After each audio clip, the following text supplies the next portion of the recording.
हरे कृष्णा। तो आप सबका स्वागत है इस जर्नी ऑफ सेल्फ डिस्कवरी के दूसरे सत्र में। तो सत्र की शुरुआत हम करेंगे मंगलाचरण प्रार्थना से। तो सबसे निवेदन है कि हृदय से प्रार्थना करें और भगवान का हम आशीर्वाद प्राप्त करें, आचार्यों का आशीर्वाद प्राप्त करें कि हम इस यात्रा में सफल हों। ओम अज्ञानतिमिरान्धस्य ज्ञानञ्जनशलाकया चक्षुरुन्मीलितं येन तस्मै श्रीगुरुवे नमः। श्रीचैतन्यमनोभीष्टं स्थापितं येन भूतले स्वयं रूप कदा मह्यं ददाति स्वपदान्तिकाम्।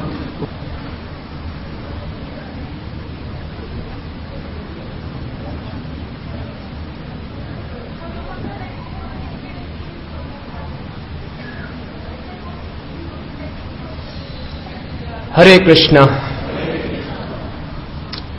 तो जर्नी ऑफ सेल्फ डिस्कवरी के दूसरे सत्र में आप सबका हार्दिक स्वागत है।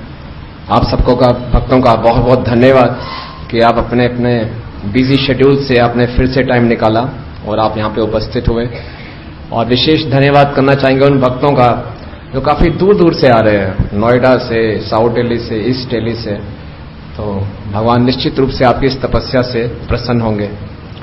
मेरा आपसे निवेदन है कि जो भक्त लोग आगे आके बैठ सकते हैं तो अच्छा रहेगा। जिनको कोई फिजिकल प्रॉब्लम नहीं है, कोई आगे काफी स्पेस खाली पड़ा है तो आगे आके बैठ जाए, क्योंकि जो भक्त लोग लेट आते हैं वो फिर पीछे ही बैठ जाएंगे, अन्यथा डिस्टर्बेंस होती है कि बीच में आके लोग आगे बैठते हैं। इफ यू डोंट माइंड, सबके सब जितने लोग आगे शिफ्ट हो सकते हैं उतना अच्छा रहेगा ना, ताकि पीछे की सीट्स खाली रहें लेट कमर्स के लिए। तो कल हमने ये यात्रा शुरू की थी किसकी खोज में? आनंद की खोज में। तो सबसे पहले हमने चर्चा की थी कि हम सब निरंतर आनंद की खोज में हैं। तो इसका यह अर्थ हुआ कि इस समय हमारे पास आनंद नहीं है। फिर हमने चर्चा की थी कि मनुष्य जीवन ही एक ऐसा साधन है, एक ऐसा शरीर है जिसमें हम शाश्वत आनंद प्राप्त कर सकते हैं। अगर हम मनुष्य जीवन में जो विकसित बुद्धि मिली है या उच्च चेतना मिली है उसका उपयोग केवल आहार, निद्रा, भय और मैथुन में करेंगे तो हम अपने इस दुर्लभ मनुष्य जीवन को व्यर्थ ही गवा देंगे। ये मनुष्य देह भगवान के द्वारा दिया हुआ एक विशेष उपहार है। और दुर्भाग्य की बात यह है कि किसी भी स्कूल या कॉलेज में यह शिक्षा नहीं दी जाती कि मनुष्य जीवन का असली लक्ष्य क्या है। और अज्ञानतावश हम अपनी सारी की सारी शक्तियां, सारा का सारा समय इसी में व्यतीत कर देते हैं कि कैसे हम अपने जीवन का स्तर बढ़ाएं, यानी कि कैसे हम अच्छे ढंग से खा सकें, सो सकें, मैथुन कर सकें। बस ये तो पशु भी करते हैं। और वस्तुतः पशु इन चार कार्यों में हमसे बहुत ज्यादा एडवांस हैं। हम लोग कितना खा लेते हैं बताइए? बहुत ही लिमिटेड मात्रा में खाते हैं। ज्यादा से ज्यादा जब कुछ कंपटीशन होते हैं तो हरी बोल प्लीज। तो ज्यादा से जब कोई कॉम्पिटिशन्स होते हैं तो मालूम चलता है किसी ने 200 इडली खा ली या 400 समोसे खा लिए, ऐसे कुछ कॉम्पिटिशन्स होते हैं।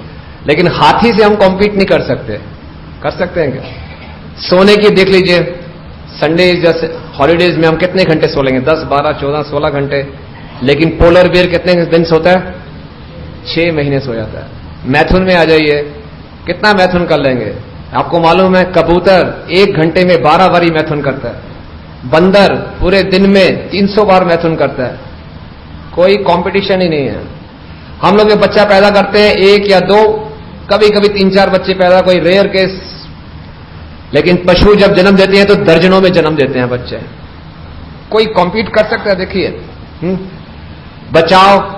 बचाव में हमें पशुओं पर निर्भर रहना पड़ता है। आजकल लोग कुत्तों पर निर्भर करते हैं अपने बचाव के लिए। तो इन चारों ही कार्यों में हम पशुओं से बहुत ही पीछे हैं। अगर हम लोगों की चेतना विकसित है, बुद्धि विकसित है और इन चारों कार्यों में हम पशुओं से पीछे हैं, तो इसके पीछे कुछ उद्देश्य होगा।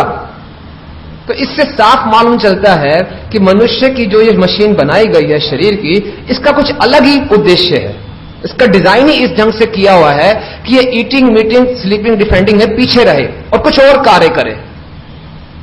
जब भी हम कोशिश करते हैं कि इन चार कार्यों में हम आगे बढ़े, तो हम देखते हैं कि हम फ्रस्ट्रेट हो जाते हैं, क्योंकि ये हमारा उद्देश्य नहीं है। जैसे ये माइक है, माइक का उद्देश्य है कि जो ध्वनि है इसको मैग्नीफाई करे, एम्पलीफाई करके ट्रांसमिट करे। अगर मैं इस माइक्रोफोन का उपयोग एज ए टूथब्रश करूंगा, निश्चित रूप से मुझे फ्रस्ट्रेशन होगी, ये क्या काम कर रहा हूं। इसी ढंग से इस मनुष्य देह का उपयोग अगर मैं जीवन का स्तर बेहतर करने में लगाता रहूंगा, तो निश्चित रूप से मुझे कुंठा होगी, तभी हम सब आनंद में नहीं हैं। तो फिर हमने ये चर्चा की थी कि मनुष्य देह को शाश्वत आनंद तभी मिल सकता है, जीव को शाश्वत आनंद तभी मिल सकता है अगर वो जीवन की मुख्य समस्याएं, क्या समस्याएं थी वो, क्या क्या समस्याएं थी? जन्म, मृत्यु, बुढ़ापा और बीमारी। और तीन क्लेश कौन से थे? कुछ लोगों को याद है, कुछ को याद नहीं है। आदि भौतिक क्लेश यानी कि दूसरे जीवों के द्वारा दिया हुआ, आध्यात्मिक यानी मन शरीर का, आधिदैविक यानी प्रकृति के द्वारा। जब तक इन चार दुखों, तीन क्लेशों को पार नहीं करेंगे, हम असली आनंद प्राप्त नहीं कर सकते। तो कल कुछ लोग मुझसे प्रश्न पूछ रहे थे कि ये बात तो समझ में आ जाती है कि हमारा लक्ष्य है इन चार समस्याओं से समाधान करना, लेकिन हमारे जीवन की जो छोटी छोटी समस्याएं हैं, मेरी पुत्री का विवाह नहीं हो रहा, बिजनेस में नुकसान है, किराएदार तंग कर रहा है, कोर्ट केस चल रहा है, नौकरी नहीं लग रही, इसका क्या होगा? आपको इन समस्याओं से परेशानी होती है कि नहीं होती? होती है ना? तो हम बोले नहीं नहीं ये समस्याएं नहीं है, नहीं है, बिल्कुल समस्याएं नहीं है, बस जन्म, मृत्यु, जरा व्याधि का समाधान करो, तो ये बात प्रैक्टिकल नहीं लगेगी कि रोजमर्रा की जिंदगी में जो हमें छोटे छोटे दुख आते हैं, समस्याएं आती हैं, इनका भी कुछ समाधान बताइए, है ना? बात ठीक है ना? तो भगवान श्री कृष्ण बहुत कृपालु हैं। उन्होंने इन समस्याओं का समाधान भी अर्जुन के माध्यम से हम सबको बताया है, दूसरे अध्याय के 14वें श्लोक में। मात्र स्पर्शस्तु कौन्तेय शीतोषण सुख दुखदा आगामपाय न नित्य दांस तितिक्षस्व भारत। बोला हे भरतवंशी अर्जुन, जो ये संसार में सुख और दुख हमें प्राप्त होते हैं, ये अनित्य हैं। अनित्य का अर्थ है टेम्परेरी। ये उसी के समान है जैसे गर्मी और सर्दी का आना, यानी कि सीजनल है। तो गर्मी और सर्दी से जो हमें सुख और दुख प्राप्त होता है, उससे पार करने का क्या तरीका है? हमें जब सर्दी लगती है तो हम कुछ स्वेटर डाल लेते हैं, फिर भी सर्दी नहीं बहुत बढ़ जाती है तो हम क्या करते हैं? चुपचाप सहन कर लेते हैं। गर्मी अब आजकल अधिक चल रही है तो क्या विकल्प है हमारे पास? चुपचाप सहन कर लो। Okay, it's okay. आप सब कंफर्टेबल हैं इसमें? लिख नहीं पाएंगे? Then you please switch on one light. ठीक कर कुछ। तो जैसे कि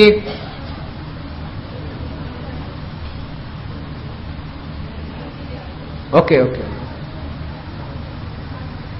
फैन ऑफ हो गया, फिर ऑन कर दीजिए, फिर इसको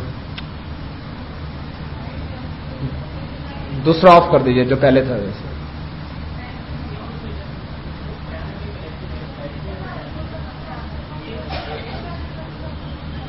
That's okay. Yeah. तो जैसे गर्मियों में हाउसवाइफ को किचन में घुसकर खाना बनाना होता है, गर्मी सहन करनी होती है।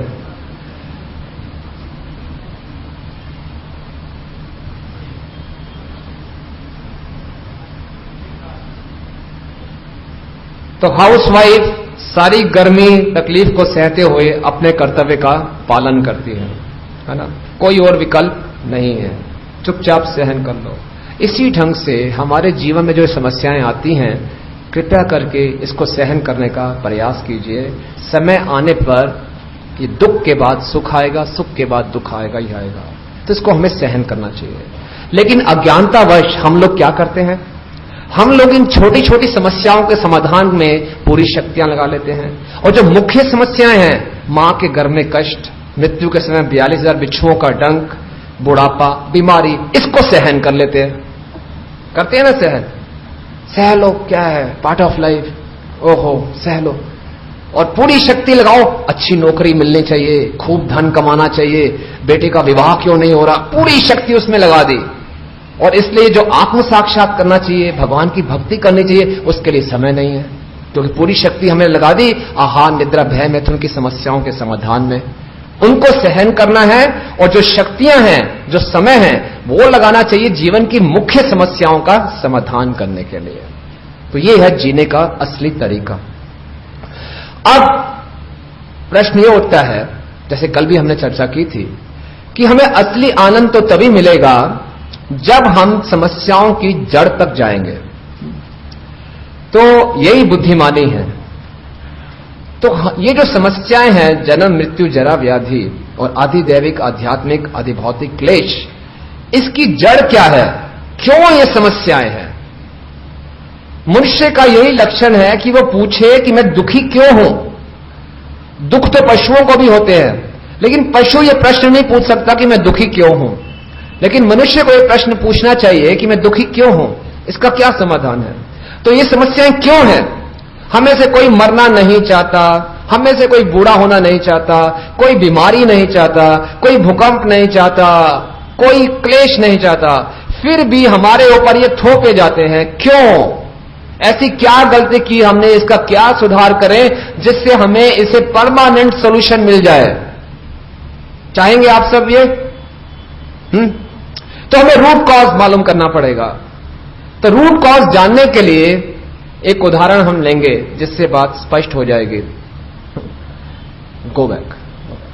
तो देखिए, जैसे हमारे घर में एक लैपटॉप कंप्यूटर है समझ लीजिए, और उस लैपटॉप कंप्यूटर में कुछ फॉल्ट आ गया, तो उस कंप्यूटर को ठीक कराने के लिए आप कहां जाएंगे?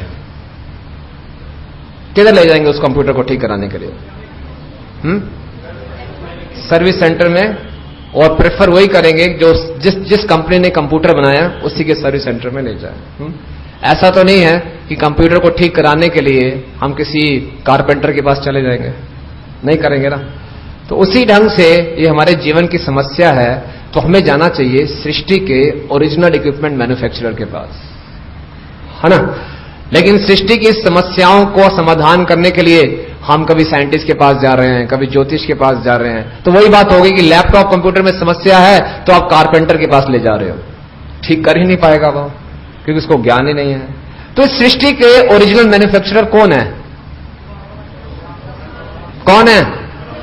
आपने की है सृष्टि की रचना? किसने की है? भगवान ने। तो प्रश्न यह उठता है, आप सब मान रहे हैं कि सृष्टि की रचना भगवान ने की है, और ये हमारी संसार की समस्याएं हैं, तो इसका समाधान निश्चित रूप से भगवान के पास होगा। तो हमें बुद्धिमानी करके चुपचाप भगवान के पास जाना चाहिए और पूछना चाहिए, कृपया करके हमें बताइए कि इसका समाधान क्या है। प्रश्न यह उठता है कि भगवान के पास तो बाद में जाएंगे, पहले हम जानना चाहेंगे क्या वास्तव में भगवान है? Does God really exist? यह प्रश्न बहुत बड़ा हमारे मन में बैठा रहता है। भगवान, हां है तो सी कुछ तो शक्ति है। कई बार लगता है, कई बार लगता है नहीं है। आप में से कितने लोग कहते हैं कि भगवान है?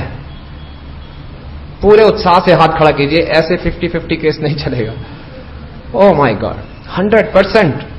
ये तो बहुत अच्छी बात है। हमारे आज का टॉपिक ही यही था और आप सब मान रहे हैं, तो बहुत बहुत धन्यवाद। आज का सेशन यहीं समाप्त करते हैं। नीचे प्रसाद की व्यवस्था है। मान के बाद अब क्या है इसमें? एक बार क्या हुआ, एक गांव में बहुत बड़ा पंडाल कार्यक्रम का आयोजन किया गया, तो पास के गांव से एक स्वामी जी को बुलाया गया।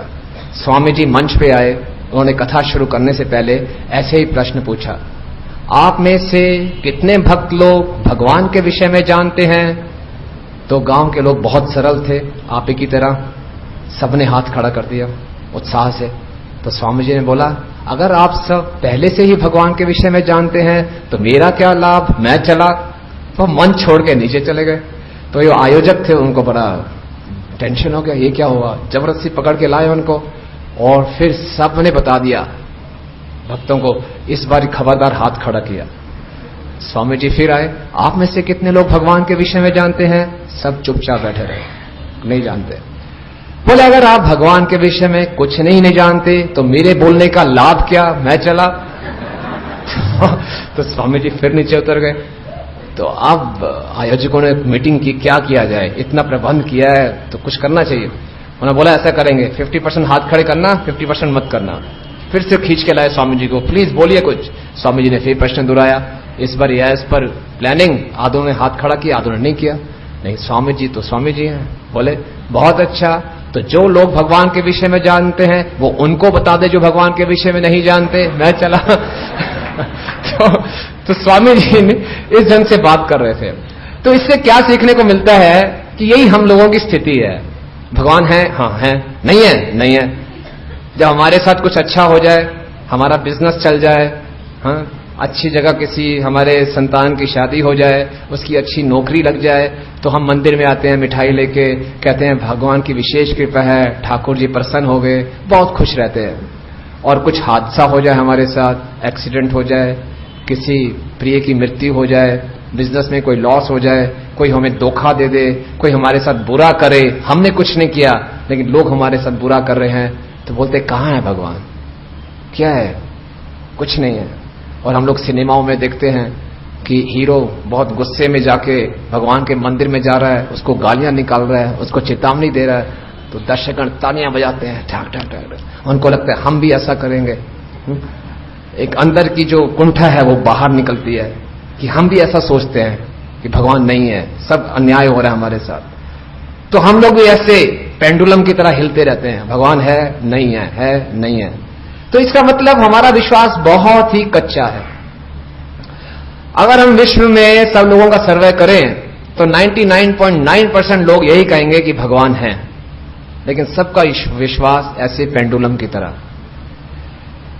क्योंकि अगर वास्तव में हम ये मानते हैं कि भगवान हैं, तो बुरा मत मानिए, हम सबका जीवन इस तरह का नहीं होता, हम सबका कुछ बदला हुआ ही जीवन होता, फिर हम सब पूर्ण रूप से आनंद में होते, फिर पूरे विश्व में इतना अपराध नहीं हो रहा होता, इतने क्राइम्स नहीं हो रहे होते, लोग एक दूसरे को तंग नहीं कर रहे होते, सब जगह प्रेम ही प्रेम होता। अगर वास्तव में हम जान जाएं कि भगवान हैं जो सब कुछ देख रहे हैं, हम पाप करते हुए डरेंगे। लेकिन आजकल लोगों को भगवान से प्रेम तो दूर की बात है, भगवान से भय भी नहीं है। People are not even god fearing, what to talk of loving god. America की करेंसी डॉलर है, उसमें लिखा है इन गॉड वी ट्रस्ट।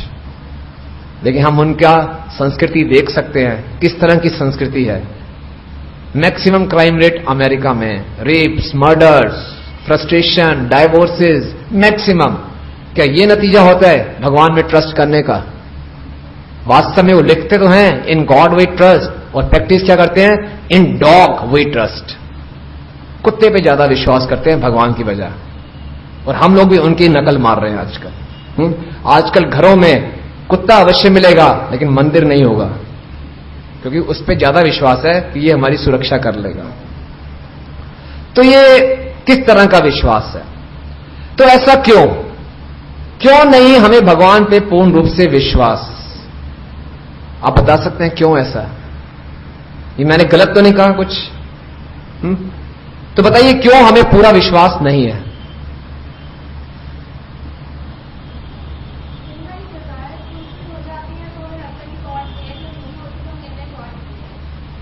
नहीं, ये तो हमने बोला ही है, लेकिन ऐसा क्यों होता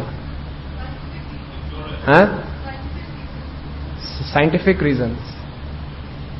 किसने और कहा? इग्नोरेंस। सही बात है। हमारा भगवान के विषय में कोई ज्ञान पक्का नहीं है, और ना ही हमने ये जरूरत समझी है कि भगवान के विषय में कुछ अलग से समय निकाल के ज्ञान प्राप्त किया जाए। क्या जरूरत है? मतलब कि सबसे लास्ट प्रायोरिटी कि भगवान के विषय में कुछ बातचीत की जाए, कुछ ज्ञान। क्यों? कोई आवश्यकता नहीं है। कहीं भी कुछ भी कोई चर्चा नहीं होती भगवान के विषय में। कुछ करना शुरू करो, बोले कैसी अजीब अजीब सी बातें कर रहे हो, ये कोई उम्र है? बुढ़ापे में देख लेना जो करना है। आपको मालूम है वास्तव में हम सब बूढ़े हैं। आपकी क्या आयु है? 12 साल। क्या नाम है आपका? अर्चित। 12 साल का अर्चित बच्चा नहीं है, बूढ़ा है। आप बोले क्यों मतलब? और हम सब बूढ़े हैं। क्यों? क्योंकि शास्त्रों में वृद्ध अवस्था की परिभाषा दी गई है। वृद्ध अवस्था वो अवस्था है जो मृत्यु से बिल्कुल पहले की अवस्था होती है। और हम सब जानते हैं कि हमारी मृत्यु कब आएगी। है किसी के पास डेट ऑफ डेथ डीओडी? नहीं है ना। तो इसका मतलब क्या होगा? जब मृत्यु कभी भी आ सकती है, इसका मतलब हम सब क्या हो गए? बूढ़े हुए। तो ये सोचना कि बुढ़ापे में भगवान के विषय में बात करेंगे, ये तो बहुत बड़ा भ्रम है। जब मौका मिले, प्रहलाद महाराज कहते हैं 5 वर्ष की आयु से हमें भगवत ज्ञान के विषय में चर्चा शुरू कर देनी चाहिए। और यही वो ज्ञान है, जब तक हम भगवान के विषय में ज्ञान नहीं रखेंगे, हम जीवन में कभी भी आनंद प्राप्त नहीं कर सकते। ये बात आप अच्छे ढंग से समझ आइए। उपनिषदों में कथन है, तमेव विदित्वा मृत्युम तरंती, तम एव, उसको जानकर ही हम मृत्यु को लांघ सकते हैं, अन्यथा बार बार इस जन्म मृत्यु के चक्कर में हमें पड़ना पड़ेगा। तो भगवान के विषय में हमारी अज्ञानता का मुख्य कारण यह है कि ज्यादातर जो हमें ज्ञान प्राप्त होता है वो कहां सुना? हमारे घर में कुछ बुजुर्ग हमें बता देते हैं कि ऐसे ऐसे करना चाहिए, ऐसे आरती करनी चाहिए, हफ्ते में एक बार मंदिर चले जाया करो। कुछ प्रश्न पूछते हैं तो बोलो नहीं, इसमें प्रश्न नहीं पूछते, चुपचाप रहो। या फिर कुछ टीवी सीरियल देख के हमें ज्ञान हो जाता है, या फिर कुछ सोशल प्रेशर, सामाजिक दबाव कि करना चाहिए, सब कर रहे हैं। तो जैसे मुझे याद पड़ता है कि हमारे कॉलेज में एक मित्र थे जो कि बिल्कुल भगवान पे विश्वास नहीं करते थे। बाद में कुछ सालों के बाद उन्होंने अपना बिजनेस शुरू किया, फैक्ट्री खोली, मुझे बुलाया तो गए। तो मैंने देखा वहां पे यज्ञ हो रहे हैं, स्वाहा स्वाहा। मैंने बोला भाई ये क्या बात है, तुम तो बिल्कुल इन चीजों में विश्वास नहीं करते थे, अब क्या कर रहे हो? बोले देखो विश्वास तो मुझे अभी भी नहीं है। मैंने सोचा लाखों की मैंने फैक्ट्री खोली है तो पता नहीं कुछ 1000 रुपए लगा देते हैं, अगर भगवान बाई चांस हुए तो कोई नुकसान नहीं होगा, 1000 रुपए की बात है लगा दो। तो ये हम सब करते हैं, कुछ भी करते रहेंगे, पता नहीं क्यों कर रहे हैं, कर देते हैं चलो। और भारत में तो खासकर विशेष प्रॉब्लम है, किसी को भी भगवत ज्ञान नहीं है, लेकिन बातचीत शुरू करो तो हर कोई अपने आप को पंडित बताता है कि भगवान ये हैं, भगवान वो हैं। तरह तरह के मिसकंसेप्शंस हैं भगवान के विषय में। नेक्स्ट, ये सारी की सारी शिक्षाएं श्रील प्रभुपाद की शिक्षाओं पर आधारित हैं। तो देखिए क्या क्या मिसकंसेप्शन है। कुछ लोग बोलते हैं कि भगवान तो एक प्रकाश है। सुनिए ना अपनी बात। और कुछ संस्थाओं में बताया जाता है कि भगवान पे ध्यान लगाने का अर्थ है एक बिंदु पे ध्यान लगाओ, बस बिंदु पे ध्यान लगा के घूमते रहते हैं। कुछ बोलते हैं कि जितने भी भगवान हैं, भारत में तो बहुत भगवान है, सबके सब एक ही है, जहां पे जिसकी श्रद्धा है उसी की भक्ति करो, कोई जबरदस्ती की बात नहीं है। और ऐसे गुरु भी मिल जाते हैं हमें जो जिनको दीक्षा देनी होती है, वो एक कमरे में ले जाते हैं, तरह तरह के मंत्र लिखे हुए हैं, बोले कोई भी चुन लो जो आपके इष्ट हो, जिसमें आपकी श्रद्धा है वही आपके लिए भगवान है ना। कोई बोलते हैं कि कोई भगवान नहीं है, केवल मेरे गुरु ही भगवान है। सुने आपने ये सब बातें? कोई बोलते हैं कि भगवान शून्य है, कोई बोलते हैं हम सब भगवान हैं। वाह, ये तो बहुत ही अच्छा है, आप भगवान को खोज रहे हैं, क्या बात कर रहे हो, आप खुद भगवान हो, अच्छा वेरी नाइस मैं भगवान हूं और क्या चाहिए है? कोई बोलते हैं love is god, there is no god, god is dead. पहले भगवान ने सृष्टि की रचना की, फिर संभाल ही नहीं पाए तो क्या हो गए, सृष्टि को रखा और भगवान मर गए, शैतान भगवान से ऊपर हावी हो गया। कुछ बोलते हैं कस्टमर इज गॉड, बहुत है। दक्षिण भारत में लोग सिनेमा एक्ट्रेसेस को बोलते हैं भगवान, है ना, उनके मंदिर बनाए होते हैं, और वही सिनेमा एक्ट्रेस बाद में सुसाइड कर लेती है, तो भगवान सुसाइड भी करते हैं। तो तरह तरह की भ्रांतियां हैं भगवान के विषय में, और भारत में तो खासकर लोग चुप नहीं होते भगवान के विषय में बोलने से। अगर प्रभु जी मैं आपसे पूछूं, क्या नाम है आपका? प्रवीण जी, कृपया करके मुझे कुछ मेडुला ऑब्लांगेटा के बारे में बताइए। अरे क्या, क्षमा करें मैं जानता नहीं, है ना, यही कहना चाह रहे हैं, है ना। तो मेडुला ऑब्लांगेटा क्या होता है? आप में से कुछ वक्त जानते हो? हाँ जी, ये हमारे अध्यापक हैं। हाँ, ब्रेन में, ठीक है, धन्यवाद। तो ये ब्रेन के एक पार्ट है, नर्वस सिस्टम का एक पार्ट है। तो जिन भक्तों ने बायोलॉजी कुछ पढ़ी है वो जानते हैं, जिन्होंने नहीं पढ़ी वो बोलेंगे क्षमा करें हमें नहीं मालूम। लेकिन भगवान के विषय में बात करनी हो तो कोई ये नहीं बोलेगा कि मुझे कुछ नहीं मालूम।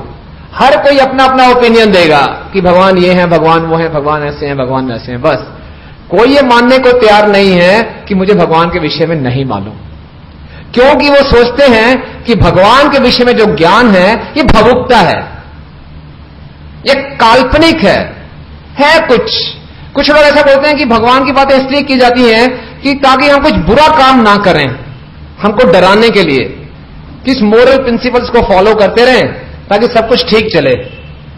सुनिए आपने ऐसी बातें कि कुछ ठीक गलत काम ना करें इसलिए भगवान को कुछ कल्पना की गई है, और जैसे जिसका मत है वही उसको फॉलो करे। वास्तव में भगवत ज्ञान एक विशेष विज्ञान है, it's a very specific science. ये भावुकता की बात नहीं है, विशेष ज्ञान विज्ञान है ये, और इसको हमें विज्ञान के तरीके से ही समझना होगा।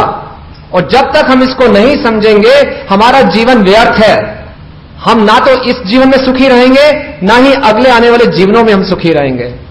इसलिए परम आवश्यक, टॉप मोस्ट अर्जेंसी है कि हम भगवान के विषय में ज्ञान प्राप्त करें।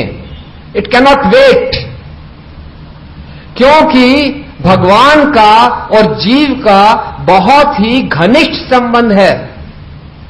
आप में से कुछ लोग हो सकते हैं ऐसा सोच रहे हो कि ठीक है, जो भी हैं भगवान हैं, कहीं भी हो, मैं भी हूं, भगवान भी हैं, लेकिन मेरा और भगवान का आपस में संबंध क्या है?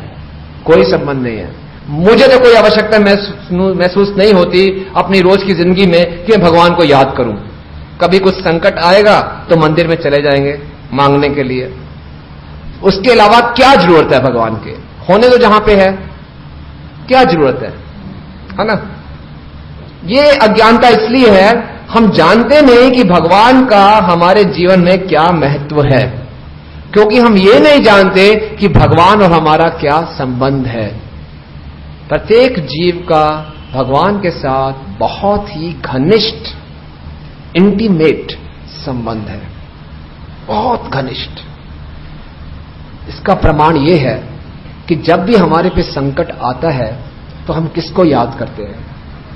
क्या हम किसी फिल्म स्टार को याद करते हैं, क्रिकेट स्टार को याद करते हैं, टीवी पर्सनैलिटी को याद करते हैं, किसी राजनेता को याद करते हैं? नहीं, सब कुछ भूल जाते हैं। किसकी शरण में जाते हैं? बड़े से बड़ा नास्तिक भी अपना सिर झुका लेता है। इसका मतलब यह हुआ कि भगवान के साथ हमारा बहुत गहरा संबंध है। कहा जाता है, अ friend in need is a friend Indeed. तो हमारे सबसे प्रिय मित्र हैं। लेकिन दुर्भाग्य की बात यह है, हम लोग जो हमारे निकट के संबंधी हैं उनको तो बहुत महत्व देते हैं कि ये हमसे क्या इच्छा रखते हैं, इनको कोई बात हमारी बुरी ना लगे।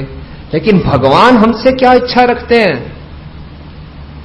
भगवान को मेरी कौन कौन सी बातें बुरी लग रही होंगी, इसके बारे में कोई सोचता भी नहीं है, कोई नहीं सोचता।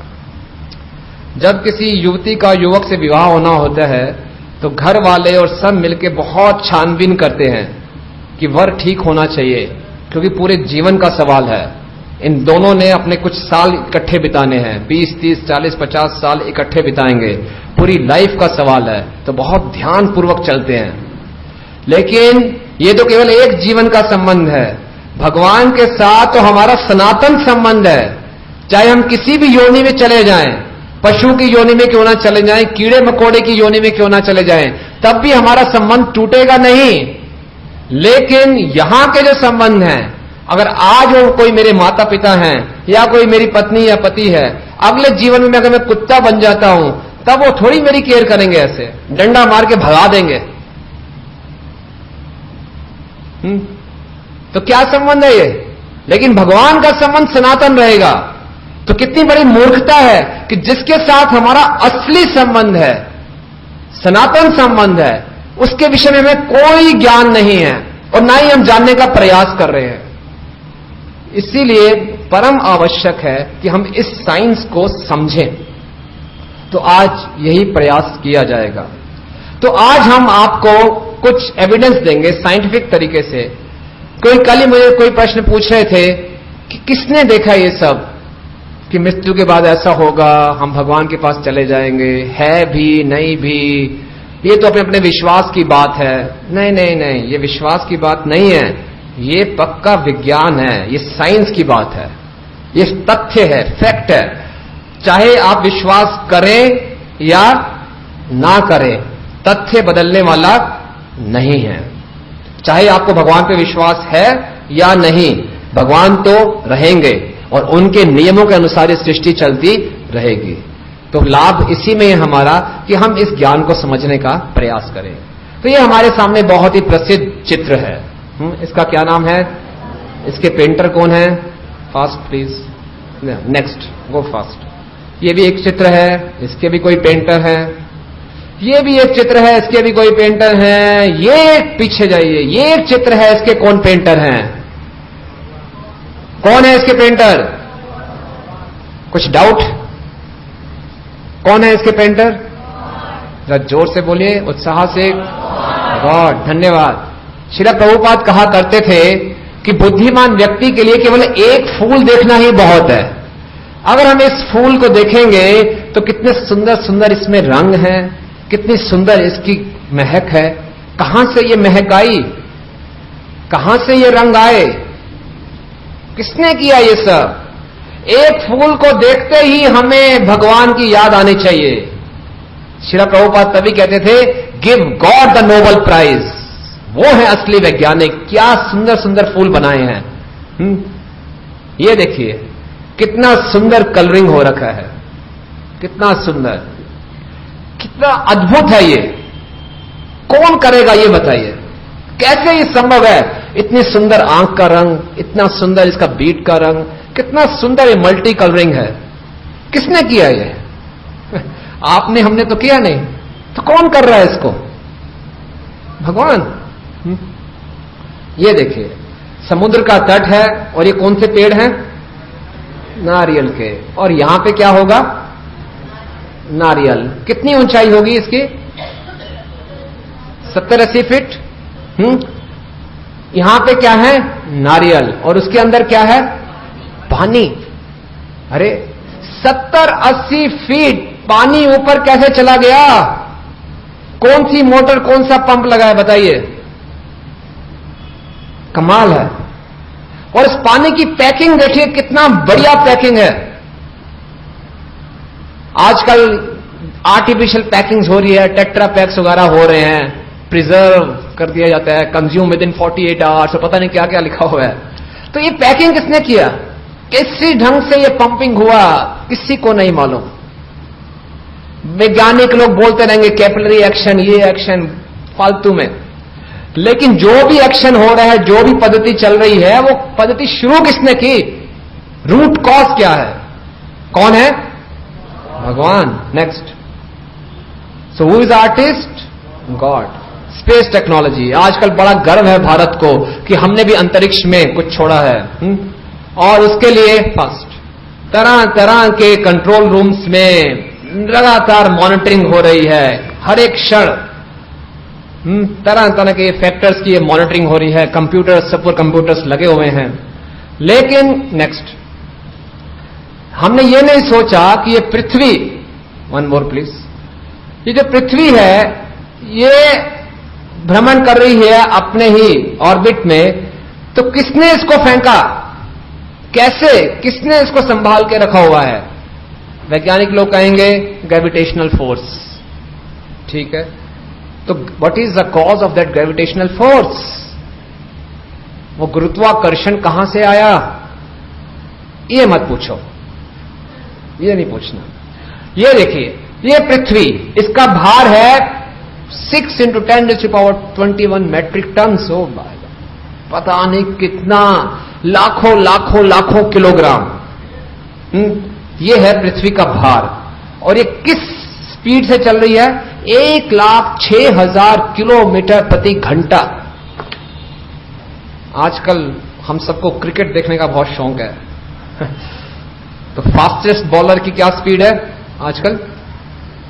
200 किलोमीटर प्रति घंटा है। 160, 170, 200 लगा लो, 500 लगा लो तो 200 किलोमीटर पर आवर के हिसाब से बहुत मेहनत करके दौड़ के आता है और फेंकता है ना? और वो गेंद कितनी दूर जाके गिरती है? 18-20 यार्ड के बाद, और पसीने पसीने हो जाता है व्यक्ति, है कुछ समय करके थक जाएगा। लेकिन ये गेंद जो इतनी भारी है, क्रिकेट की गेंद का भार कितना होता है? 300 ग्राम, 400 ग्राम मैक्सिमम। तो ये गेंद इतनी भारी है और किस स्पीड से फेंकी जा रही है? 1,06,000 किलोमीटर प्रति घंटा। और ये इस ढंग से फेंकी जा रही है, कभी गिरेगी नहीं, घूमती जा रही है, घूमती जा रही है, घूमती जा रही है, घूमती जा रही है। तो कहां से ये संभव है? कौन ये सब कर रहा है? कौन कर रहा है? भगवान। देखिए, सब कुछ, हर प्लैनेट, हर नक्षत्र अपने सुचारू ढंग से चल रहा है। सूर्य अपने समय पे उदय होता है, समय पे अस्त होता है, सब कुछ बहुत सुचारू ढंग से चल रहा है। Next please. तो कौन है सब परम नियंता? वो है भगवान। आजकल गर्व है लोगों को रोबोट्स पे, आर्टिफिशियल इंटेलिजेंस, ये बहुत ही आगे बढ़ने वाले क्षेत्र है। तो आर्टिफिशियल इंटेलिजेंस में साइंटिस्ट लोग बोलते हैं कि हमने बहुत तरक्की कर ली, लेकिन जिन वैज्ञानिकों ने ये आर्टिफिशियल इंटेलिजेंस क्रिएट की है, उनकी रियल इंटेलिजेंस कहां से आई? रोबोट्स बनाने के लिए भी कोई बुद्धि चाहिए ना, तो वो बुद्धि कहां से आई? वो भी भगवान ने दी है। आपको दिखाएंगे कि जो सबसे ज्यादा सोफिस्टिकेटेड कंप्यूटर है वो है ह्यूमन ब्रेन। ह्यूमन ब्रेन के अंदर इतने न्यूरॉन सेल्स होते हैं, बैक कितने लाखों लाखों न्यूरॉन सेल्स कैसे आए, किसने ये डाला? ये तो कुछ भी नहीं है। वस्तुतः ये टॉपिक बहुत ही विशाल टॉपिक है। शरीर में अगर हम एक सेल ले लें और एक सेल को हम माइक्रोस्कोप में देखें, तो उस एक सेल में इतनी कॉम्प्लेक्स केमिकल रिएक्शंस चल रही होती हैं जो कि एक मल्टी प्रोसेस इंडस्ट्री में भी नहीं होती, एक सेल के अंदर। और ऐसे लाखों सेल्स हैं हमारे शरीर में। पूरे शरीर की आप मशीनरी देखिए, कितनी कॉम्प्लिकेटेड मशीनरी है। किसने ये सब कुछ किया? कैसे? आप देखिए, हम खाना खाते हैं, कैसे खाना पचता है, और जो वेस्ट प्रोडक्ट होते हैं वो अलग चले जाते हैं। फिर शरीर में ऐसे निकास द्वार दिए गए हैं जिससे वेस्ट प्रोडक्ट निकले। Who is doing all this? कैसे ये संभव है? डॉक्टर लोग तो बेचारे परेशान हो गए समझने का प्रयास कर करके कि ये कैसे मशीन चल रही है। सब हिट एंड ट्रायल, अपने अपने अनुमान लगा रहे हैं, किसी को भी पूरा ज्ञान नहीं है। भगवान ने सबकी सुंदर रचना की है। नेक्स्ट, अब हम कुछ देखते हैं कैसे अलग अलग चेहरे हैं। कुछ लोग बहुत धनवान परिवार में होते हैं, कुछ गरीब, कुछ काले, कुछ गोरे, कुछ बहुत सुंदर, कुछ कुरूप। अलग अलग अलग अलग सबके चेहरे हैं, अलग अलग सबके शरीर का स्ट्रक्चर है। तो कौन ये डिसाइड कर रहा है कि किसी को अमेरिका में जन्म मिलना है, किसी को भारत में, किसी को महल में, किसी को झोंपड़ी में, कोई सुंदर, कोई कुरूप, कोई बचपन से ही अपंग होता है? कैसे? कौन ये सब निर्णय ले रहा है और किस आधार पर ये निर्णय ले रहा है? हम लोग अपना जॉब चुन सकते हैं, पति पत्नी को चुन सकते हैं, गाड़ी चुन सकते हैं, घर चुन सकते हैं, और बहुत सी चीजें। लेकिन ऐसी बहुत सी चीजें जिसको हम बिल्कुल नहीं चुन सकते। क्या हम अपने माता पिता का चुनाव कर सकते हैं? हम बोले, पिताजी आप मुझे पसंद नहीं है, काश बिल गेट्स मेरे पिता होते, रोज नई गाड़ी मिलती। नहीं। या फिर जितना मर्जी हम प्रयास कर लें, हम अपनी सुंदरता को नहीं बदल सकते, हम अपने नैन नकश नहीं बदल सकते। हमारी बुद्धि जितनी दी गई है उतनी ही रहेगी। कुछ एक्सरसाइज वगैरह करके हम थोड़ा सा बढ़ाव चढ़ाव कर सकते हैं, लेकिन बेसिक वही रहेगा। तो कौन ये सब चुनता है और किस आधार पर? कुछ लोग बोलते हैं कि ये सब चांस की बात है। हमारी कुछ लोगों से बात होती है, हम कॉलेजेस में जाते हैं, बोलते हैं इसमें इतना सोचने की क्या बात है, ये चांस की बात है कि कोई सुंदर है, कोई कुरूप है, कोई अमीर है, कोई गरीब है, मैटर ऑफ चांस। अगर ऐसा हम बोलते हैं कि सब चांस की बात है तो ये बहुत ही अवैज्ञानिक, हाईली अनसाइंटिफिक है। चांस कैसे है? कुछ भी इस संसार में चांस से नहीं होता। Everything is by design. इसके पीछे बहुत बड़ा कारण होता है कि क्यों ऐसा हो रहा है। छोटी सी छोटे घटना के पीछे भी एक विशेष कारण होता है। Next please.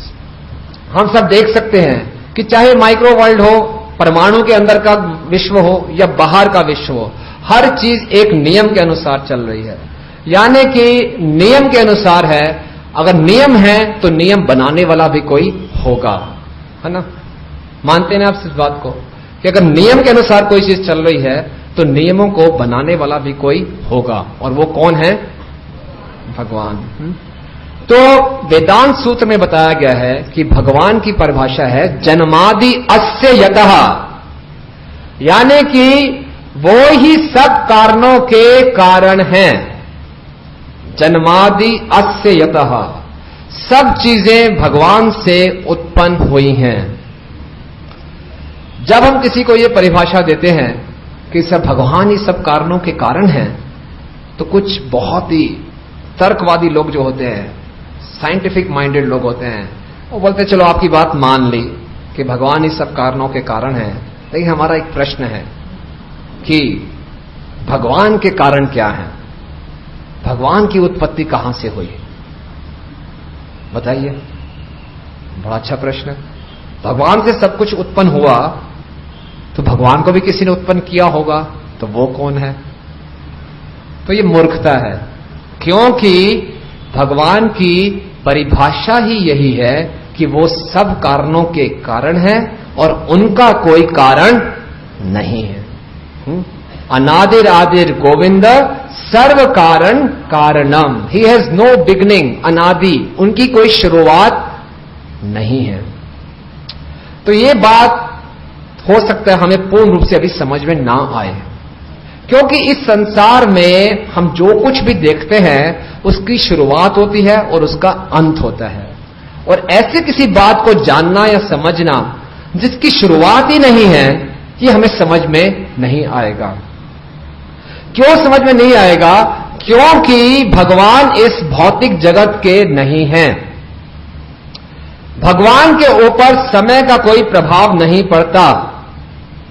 भगवान का ना आदि है ना अंत है, वो सनातन है। श्रीपाद शंकराचार्य जी कहते हैं नारायण पर व्यक्ता, कि जो नारायण है वो इस जगत से परे हैं। तो जो इस जगत से परे हैं तो उनके ऊपर इन जगत के नियम नहीं लगेंगे। श्रील प्रभुपाद और एक उदाहरण से समझाते हैं कि जिस ढंग से अगर कोई व्यक्ति मकान बना रहा है तो मकान बनाने के लिए उसको मकान से बाहर आना पड़ेगा, तभी वो मकान को बनाएगा। इसी ढंग से भगवान ने सृष्टि की रचना की तो भगवान सृष्टि से परे हैं। सृष्टि की रचना से पहले भी भगवान हैं, सृष्टि के समय भी भगवान हैं, और सृष्टि के प्रलय के बाद भी भगवान रहेंगे। इसीलिए उनको कहा जाता है परम सत्य। परम सत्य का अर्थ है जो कि हमेशा रहे, तो वो है भगवान। ठीक है? तो अब हम जानना चाहेंगे कि भगवान के और कुछ गुण। अभी हमने पाया कि भगवान इस सब कारणों के कारण हैं। दूसरे बातों में वो सृष्टि के रचयिता हैं, क्रिएटर। और अब बताया जा रहा है कि भगवान परम नियंता हैं, सुप्रीम कंट्रोलर, परम नियंता, यानी कि हर चीज को वो नियंत्रण करते हैं, कंट्रोल करते हैं। वैसे तो जो शब्द ईश्वर है, ईश्वर शब्द का अर्थ होता है नियंता, लेकिन भगवान परमेश्वर है, यानी कि परम नियंता। हम सब भी छोटे मोटे नियंता हैं। जब हमारे हाथ में रिमोट कंट्रोल आता है, गाड़ी का या टीवी का या एसी का, हम भी अपने आप को कंट्रोलर समझते हैं। स्पीड बढ़ा देंगे, कम कर देंगे, वॉल्यूम बढ़ा देंगे, कम कर देंगे, हमें लगता है हम भी कुछ कंट्रोलर हैं, लेकिन हम परम नियंता नहीं हैं। परम नियंता होने के लिए परफेक्ट कंट्रोल चाहिए, परफेक्ट। अक्सर ये कहा जाता है कि घास का एक पत्ता भी बिना भगवान की इच्छा के नहीं हिलता, तो ये बिल्कुल ठीक है। हम लोगों के पास तो इतना भी नियंत्रण नहीं है कि हम अपनी बुढ़ापे को रोक सकें, मृत्यु को रोक सकें। हम तो स्वयं अपने खाने को भी नहीं पचा सकते। भगवान गीता के 15वें अध्याय में बता रहे हैं, अहम वैश्वा नरो भूत्वा प्राणी नाम देह माश्रिता, कि मैं सब प्राणियों की देह में वैश्वानर अग्नि हूं, जो कि खाने को पचाता ही है। तो देखिए, भगवान ही हमारे खाने को पचा रहे हैं। भगवान इतने परम नियंत्रण करते हैं। गीता में भगवान कह रहे हैं, मया अध्यक्षेण प्रकृति सूयते सचराचरम, कि ये सारी की सारी भौतिक प्रकृति मेरी अध्यक्षता में चल रही है। बताया जाता है कि भगवान के डर से ही सूर्य उदय होता है, भगवान के डर से ही सूर्य अस्त होता है, भगवान के डर से ही वर्षा होती है। सब कुछ भगवान के नियंत्रण में है। तो हमने इस बात को समझना चाहिए। अक्सर जैसे कि हमने कल चर्चा की थी कि हमारा हर एक कार्य तो होता है आनंद की खोज में, लेकिन परिणाम हमें क्या मिलता है? दुख। भागवत में क्या कहा गया है? सुखाय दुख मोक्षाय संकल्प इह कर्मण सदा आपनोति हि दुखम, कि हम कार्य करते हैं सुख के लिए और दुख की निवृत्ति के लिए, लेकिन परिणाम क्या मिलता है? हमेशा ही दुख। तो इससे स्पष्ट होता है कि हम कंट्रोलर नहीं हैं। क्योंकि वास्तव में अगर हम कंट्रोलर होते तो जिस उद्देश्य के साथ हम कर्म करते हैं उसका हमें उद्देश्य प्राप्त होना चाहिए। आप समझ रहे हैं बात को? जिस उद्देश्य के साथ हम कार्य प्रारंभ करते हैं, अगर हम वास्तव में कंट्रोलर होते तो हमें पूर्ण रूप से उसका परिणाम मिलना चाहिए। परिणाम पे हमारा कोई कंट्रोल है ही नहीं। तो कौन कंट्रोल कर रहा है? भगवान। हमारे एक एक एक्शन को भगवान कंट्रोल कर रहे हैं। वो निर्णय ले रहे हैं कि इस एक्शन का, इस कार्य को, इसका क्या परिणाम देना है। कुछ भी हमारे हाथ में नहीं है। तो ये है सुप्रीम कंट्रोलर। भगवान परम नियंता है। एक एक जीव को, इस सृष्टि में एक भी अणु ऐसा नहीं है जो कि भगवान के नियंत्रण से बाहर हो। Nothing exist independent of God. Nothing. एक अणु भी भगवान के नियंत्रण से बाहर नहीं है। तो जब ये बात हम समझ जाएंगे तो हम शांति को प्राप्त करेंगे। अक्सर हम लोगों में कुंठा इसी बात से होती है कि मैंने क्या क्या नहीं किया लेकिन परिणाम हाथ में नहीं आया, तो इससे हमें कुंठा हो जाती है। जैसे कि दो मरीज हैं, एक ही तरह की उनकी आर्टरीज ब्लॉक हैं, दोनों का बाईपास ऑपरेशन किया गया, तो एक मरीज बच जाता है, एक मरीज मर जाता है। डॉक्टर सेम है, बीमारी सेम है, ऑपरेशन थिएटर सेम है, सब कुछ सेम है। तो आप जाइए डॉक्टर के पास कि ये क्यों मर गया, तो वो तरह तरह के कारण देंगे। ऑक्सीजन सप्लाई बंद हो गई, हार्ट फेल हो गया। क्यों भाई? आप किस तरह के डॉक्टर हो, क्यों नहीं रोक पाए? और उसको तो आपने रोक लिया, उसके लिए आप क्रेडिट ले रहे हो कि मैंने ऑपरेशन सक्सेसफुल कर दिया। इसके लिए कौन लेगा? बोले अब क्या कर सकते हैं? क्यों नहीं कर सकते? क्योंकि भगवान परम नियंत्रण है। इसलिए हमारे जीवन में जो हमारी इच्छाओं के अनुसार कार्य नहीं होते तो हमें कुंठित नहीं होना चाहिए। समझना चाहिए कि हम कंट्रोलर नहीं हैं। असली कंट्रोलर कौन है? भगवान। देखिए, भगवत ज्ञान की अभी हमने शुरुआत ही की है। श्रील प्रभुपाद कहते थे कि इस ज्ञान की शुरुआत मात्र से ही हमें आनंद आना शुरू हो जाएगा, और जब पूर्ण रूप से इसको जान जाएंगे तो फिर ब्रह्म सौख्यम तु अनंतम, तो हमें अनंत सुख मिलेगा। दूसरा भगवान की परिभाषा है, next please, supreme proprietor. Supreme proprietor वो ही असली मालिक हैं। आजकल कोर्ट में जाएंगे आप तो सिविल केसेस में मैक्सिमम जो केसेस होते हैं वो परिवार के सदस्यों के बीच में होते हैं। दो भाई आपस में लड़ते रहते हैं, ये मेरे जमीन का टुकड़ा है, ये मेरे जमीन का टुकड़ा है। पीछे एक खबर आई थी टाइम्स ऑफ इंडिया में कि बॉम्बे में एक 90 साल की बूढ़ी महिला ने अपने 60 साल के बेटे का मर्डर करा दिया प्रॉपर्टी डिस्प्यूट में। क्योंकि वो बूढ़ी महिला 90 साल की ये सोच रही थी कि संपत्ति मेरी है। अरे किसी की संपत्ति नहीं है ये। दो भाई आपस में लड़ते रहेंगे, लड़ते रहेंगे, लड़ते रहेंगे, दोनों के दोनों मृत्यु को प्राप्त हो जाएंगे और जमीन का टुकड़ा वहीं का वहीं रह जाएगा। अगली जनरेशन लड़ेगी, वो भी लड़ते लड़ते खत्म हो जाएगी, जमीन का टुकड़ा वहीं का वहीं रहेगा, क्योंकि ये आपका है ही नहीं, ये तो भगवान का है। भगवान गीता में स्पष्ट कह रहे हैं, भोक्ताराम यज्ञ तपसाम सर्वलोक महेश्वरम, ये पृथ्वी क्या जितने भी लोग हैं उन सबका मैं ही मालिक हूं। तो इस बात को समझ जाना चाहिए। एक प्रॉपर्टी डीलर हमें बता रहे थे कि कुछ भी कर लो, एक प्रॉपर्टी एक व्यक्ति के पास ज्यादा से ज्यादा 200 साल तक रहती है, बस उसके बाद ये प्रॉपर्टी किसी और के पास चली जाती है। नहीं है हमारी प्रॉपर्टी। आई पीछे दिल्ली में मेट्रो का प्रोजेक्ट लगाया गया, बड़े बड़े दुकानदारों को बोला गया खाली करो, बोले हमारे पास कागज हैं, कागज हमें दे दो, सरकार ने बोला हमें दे दो, आपको कहीं और जमीन देंगे। फैक्ट्रियां खाली करवा रहे हैं, दिल्ली से बाहर जाओ, गांवों में जाओ, फैक्ट्री खोलो। तो क्या है हमारी प्रॉपर्टी? कुछ भी नहीं है। तो इसको लेकर हम क्लेश में पड़े रहे कि मेरी जमीन कोई ले गया, हमारा कुछ है ही नहीं, सब कुछ भगवान का है। ईशोपनिषद में श्लोक आता है, ईशावास्य इदम सर्वम यत्किंचा जगताम जगत तेन त्यक्त्वा भुंजिता मां गेदा कस्य सिद्धवनम, कि सब कुछ चर अचर भगवान का है और भगवान हमारे पे कृपा करके हमारे भोग के लिए हमें कुछ दे देते हैं। ये जमीन का टुकड़ा भारत कहलाएगा, ये जमीन का टुकड़ा अमेरिका कहलाएगा, भोग लो कुछ साल के लिए, बस कुछ सालों के लिए, उसके बाद कोई और इसका स्वामित्व बदल जाएगा। एक छोटी चींटी भी जिस बिल में प्रवेश करती है, उस चींटी को भी यह अहंकार रहता है कि यह मेरा घर है। छोटी चींटी भी उस बिल को अपना समझती है, पूरे परिवार के साथ वहां रह रही है, लेकिन जोर से उसके ऊपर पानी डाल दिया जाए, बेचारी चींटी को घर खाली करना पड़ेगा, क्योंकि वो वास्तव में प्रोप्राइटर नहीं है।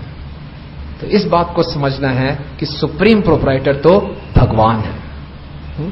इसके बाद है सुप्रीम एंजॉयर, परम भोक्ता। परम भोक्ता वही बन सकता है जो कि सुप्रीम प्रोप्राइटर हो। किसी भी वस्तु को भोग करने के लिए यह आवश्यक है कि वो वस्तु मेरी होनी चाहिए। जिस ढंग से हम देखते हैं किसी व्यक्ति का होटल है, तो होटल का मालिक अक्सर वहां नहीं बैठता, उसका मैनेजर वेटर सब मैनेज करते हैं। होटल का मालिक आराम से आएगा, कैशियर को बोलेगा कितना धन इकट्ठा हुआ, लेकर कुछ उनको कमीशन देकर चला जाएगा। तो जो सुप्रीम एंजॉयर है वो मालिक है। बाकी जो उनके स्टाफ वाले हैं, अगर वो उससे कॉपरेट करते हैं तो वो भी एंजॉय करेंगे।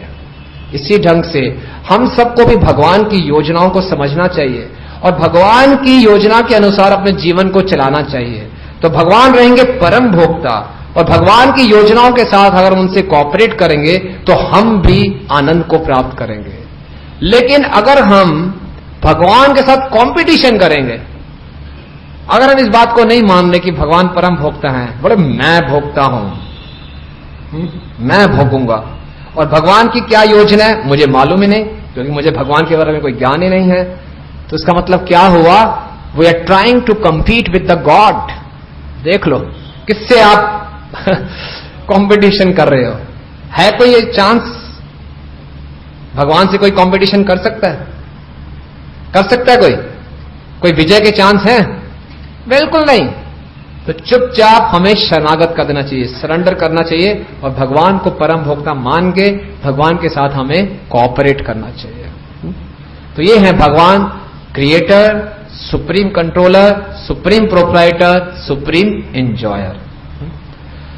अब इतना तो हम सब मान गए कि भगवान हैं और भगवान के ये 4 विशेष गुण हैं, लेकिन फिर भी अक्सर लोग ये कहेंगे ये बात तो मान ली, लेकिन पक्का विश्वास तभी होगा जब आप हमें भगवान को दिखाएंगे।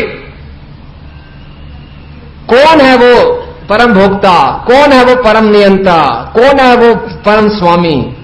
जब तक आप हमें दिखाएंगे नहीं, हम क्यों माने? ये सब काल्पनिक है।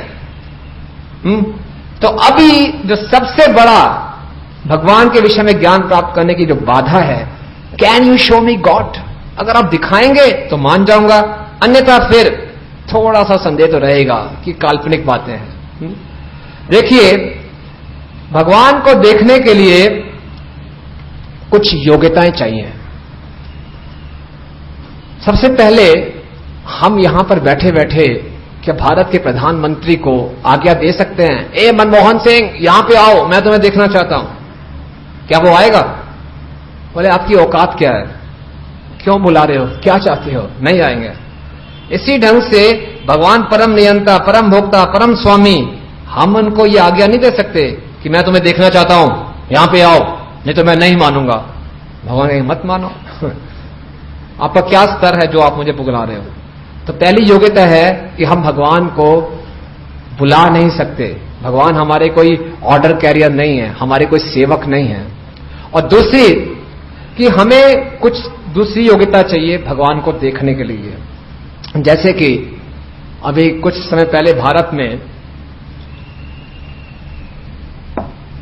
3D सिनेमा आई थी। 3D सिनेमा के बारे में सुना सबने? देखा किसी ने 3D सिनेमा? किस किसने देखी है? आपने देखी है प्रभु जी?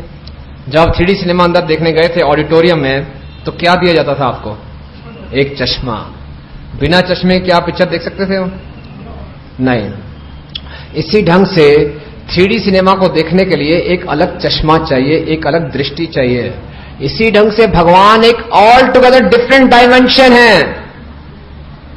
वो आध्यात्मिक जगत के हैं, इस भौतिक जगत के नहीं हैं। तो उनको देखने के लिए एक अलग दृष्टि चाहिए, एक अलग चक्षु चाहिए।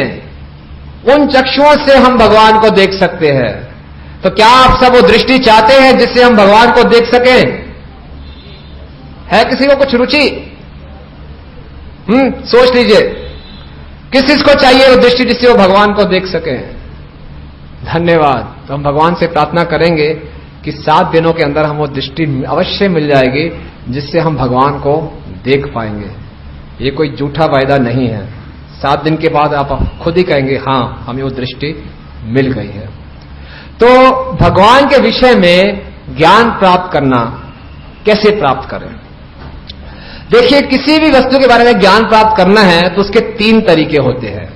सबसे पहला तरीका है प्रत्यक्ष प्रमाण, प्रति इति अक्षः, यानी कि हमारी इंद्रियों के सामने उसको प्रस्तुत करो, यानी कि सीइंग इज बिलीविंग। अगर आप हमारी आंखों के सामने उनको ले आएंगे तब हम मान जाएंगे कि ये भगवान है। तो क्या आप बताइए, ये ठीक है सीइंग इज बिलीविंग कि आप दिखाओगे तभी मानेंगे? क्योंकि ऐसी बहुत सी वस्तुएं होती हैं जो दिखाई देती हैं लेकिन होती नहीं है। कोई उदाहरण है आपके पास? जो दिखाई देती हैं लेकिन होती नहीं है।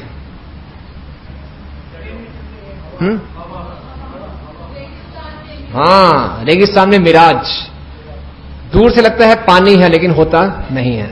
और ऐसी बहुत सी वस्तुएं हैं जो होती नहीं है, जो होती हैं लेकिन दिखती नहीं है। वो कैसे है? हवा है जैसे। अब हवा को बोलो दिखाओ, दिखा नहीं सकते लेकिन है। तो इसलिए सीइंग इज बिलीविंग कि जब तक आप दिखाओगे नहीं हम मानेंगे नहीं, ये गलत है।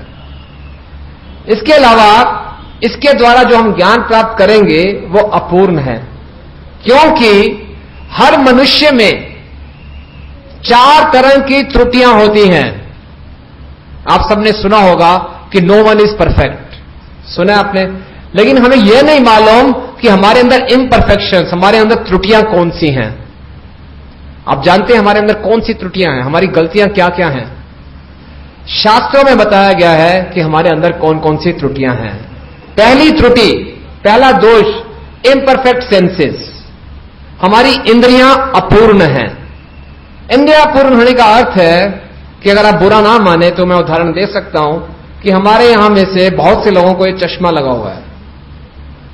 इंद्रियां अपूर्ण है।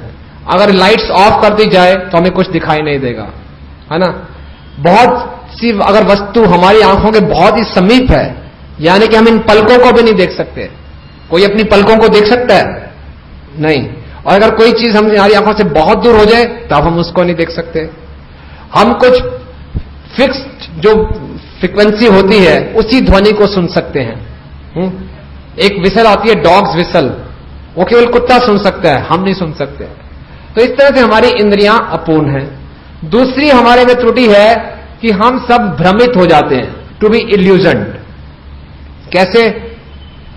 जैसे कि अंधेरे में एक टेबल से कोई एक रस्सी लटक रही है, तो हो सकता है हम इसको सांप समझ के डर जाएं, या वास्तव में कोई सांप लटक रहा है उसको हम रस्सी समझ के अपने गले में डाल लें, तो हम कभी भ्रमित हो सकते हैं। तीसरा है कमिट मिस्टेक। आप सबने अपने जीवन में मेरे ख्याल से कभी कोई गलती तो नहीं की होगी, की है गलतियां? हाँ, तो घबराइए मत, ये हमारा नेचर है, to commit mistake, to err is human. बोलते इंसान तो गलतियों का पुतला है ना। अब यही बहाना लगा के आप गलतियां मत करें प्रयास करें गलती ना हो, लेकिन फिर भी गलती हमसे हो जाती है। और चौथी त्रुटि हमारे में है चीटिंग प्रोपेंसिटी। हम सब धोखेबाज हैं।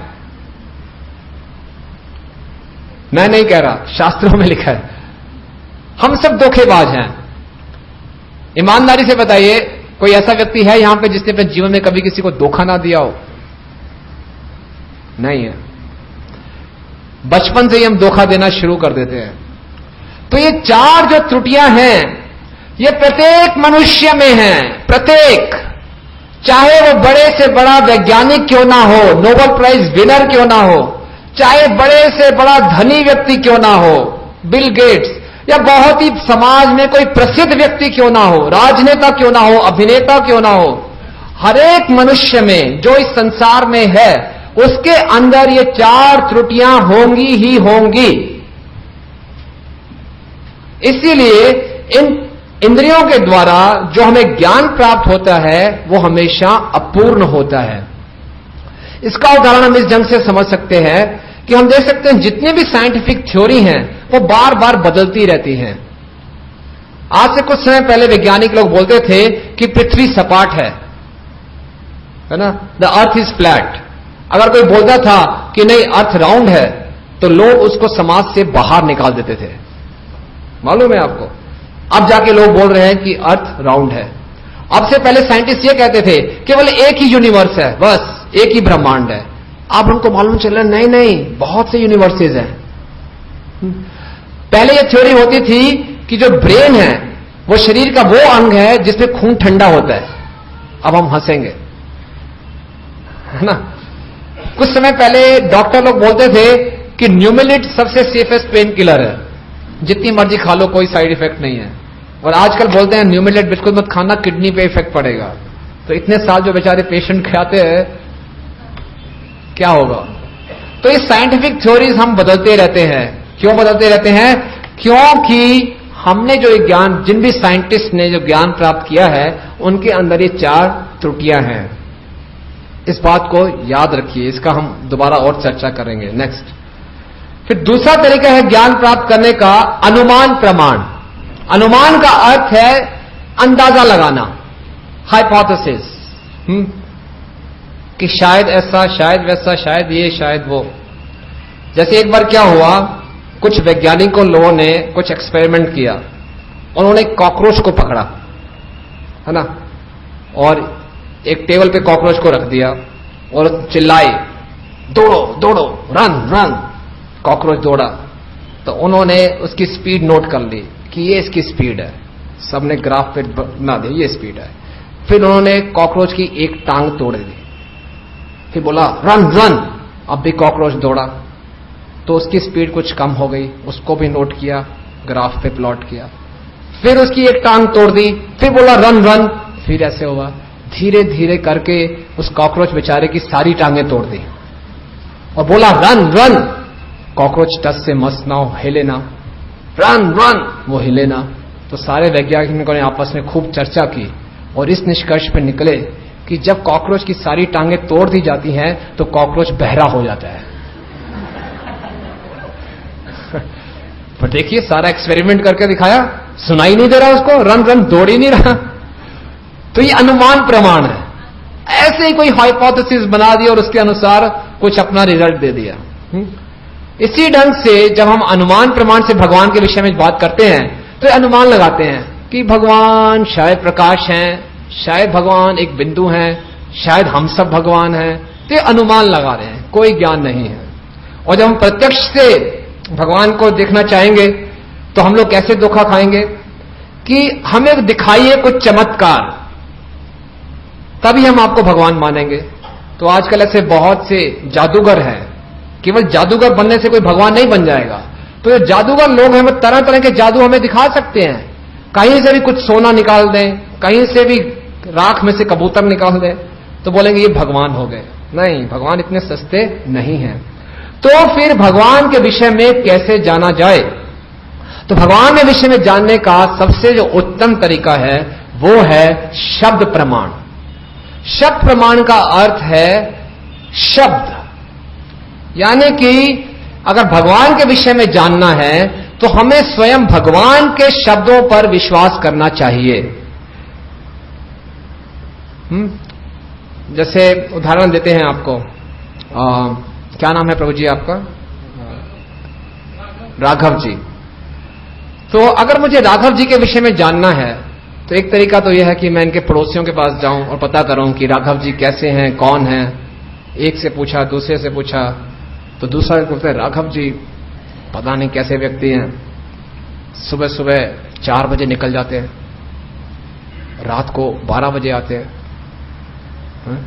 कहीं देखते नहीं इधर उधर, हाथ में काले रंग का बैग है, फटाफट अंदर घुस जाते हैं और फिर सुबह सुबह निकल जाते हैं। कुछ काम धंधा है जबरदस्त, ड्रग्स, स्मगलिंग। तो ऐसी ऐसी धारणा इनके बारे में बन जाएंगी। फिर मैं इनके पास खुद आऊंगा कि राघव जी कृपया अपने विषय में कुछ बताइए। तो बोले जी मैं ऐसा ऐसा हूं, मैं ये कार्य करता हूं। तो ये क्या आप 4 बजे निकलते हैं, 12 बजे वापस आते हैं, हाथ में काला बैग, ये सब क्या चक्कर है? तो बोले कुछ नहीं, सुबह 4 बजे मैं मंदिर में जाता हूं, मंगल आरती करता हूं, फिर 7 डे सेशन अटेंड करता हूं, वहां पे खूब सेवा वगैरह करता हूं, सफाई वगैरह करके सब कुछ निपटा के 12 बज जाते हैं, इसलिए वापस आ जाता हूं। और एक काला बैग क्या है आपके हाथ में? कुछ नहीं, मेरा लैपटॉप है। बातें स्पष्ट हो गई है ना, कोई कंफ्यूजन नहीं, कोई शक नहीं। इसी ढंग से जब भगवान के विषय हमने जानना है कि भगवान लाइट हैं, बिंदु हैं, सब कोई भगवान है, भगवान शून्य है, क्या है आप? तो हे भगवान कृपया अपने बारे में बताइए। तो भगवान इतने कृपालु हैं, माया मुग्धे जीवे नहीं स्वतः ज्ञान, जीवे कृपा कैले कृष्ण वेद पुराण, कि इस अपने बारे में जीव कुछ नहीं जान सकता। जीवों पे विशेष कृपा करने के लिए भगवान ने वेदों की रचना की, भगवान ने स्वयं अपनी वाणी से अपने बारे में बताया। तो शब्द प्रमाण का अर्थ है भगवान के शब्द, और ये शब्द कहलाते हैं शास्त्र या वेद। तो अगर हमने भगवान के विषय में ज्ञान प्राप्त करना है तो हमें शास्त्रों पर निर्भर रहना पड़ेगा, वेदों पर निर्भर रहना पड़ेगा। और जो वेदों का ये ज्ञान है हमें गुरु शिष्य परंपरा से प्राप्त होगा। गुरु शिष्य परंपरा के द्वारा हम इस शब्द को सुनेंगे और फिर उस शब्द के माध्यम से हम भगवान के विषय में जान पाएंगे।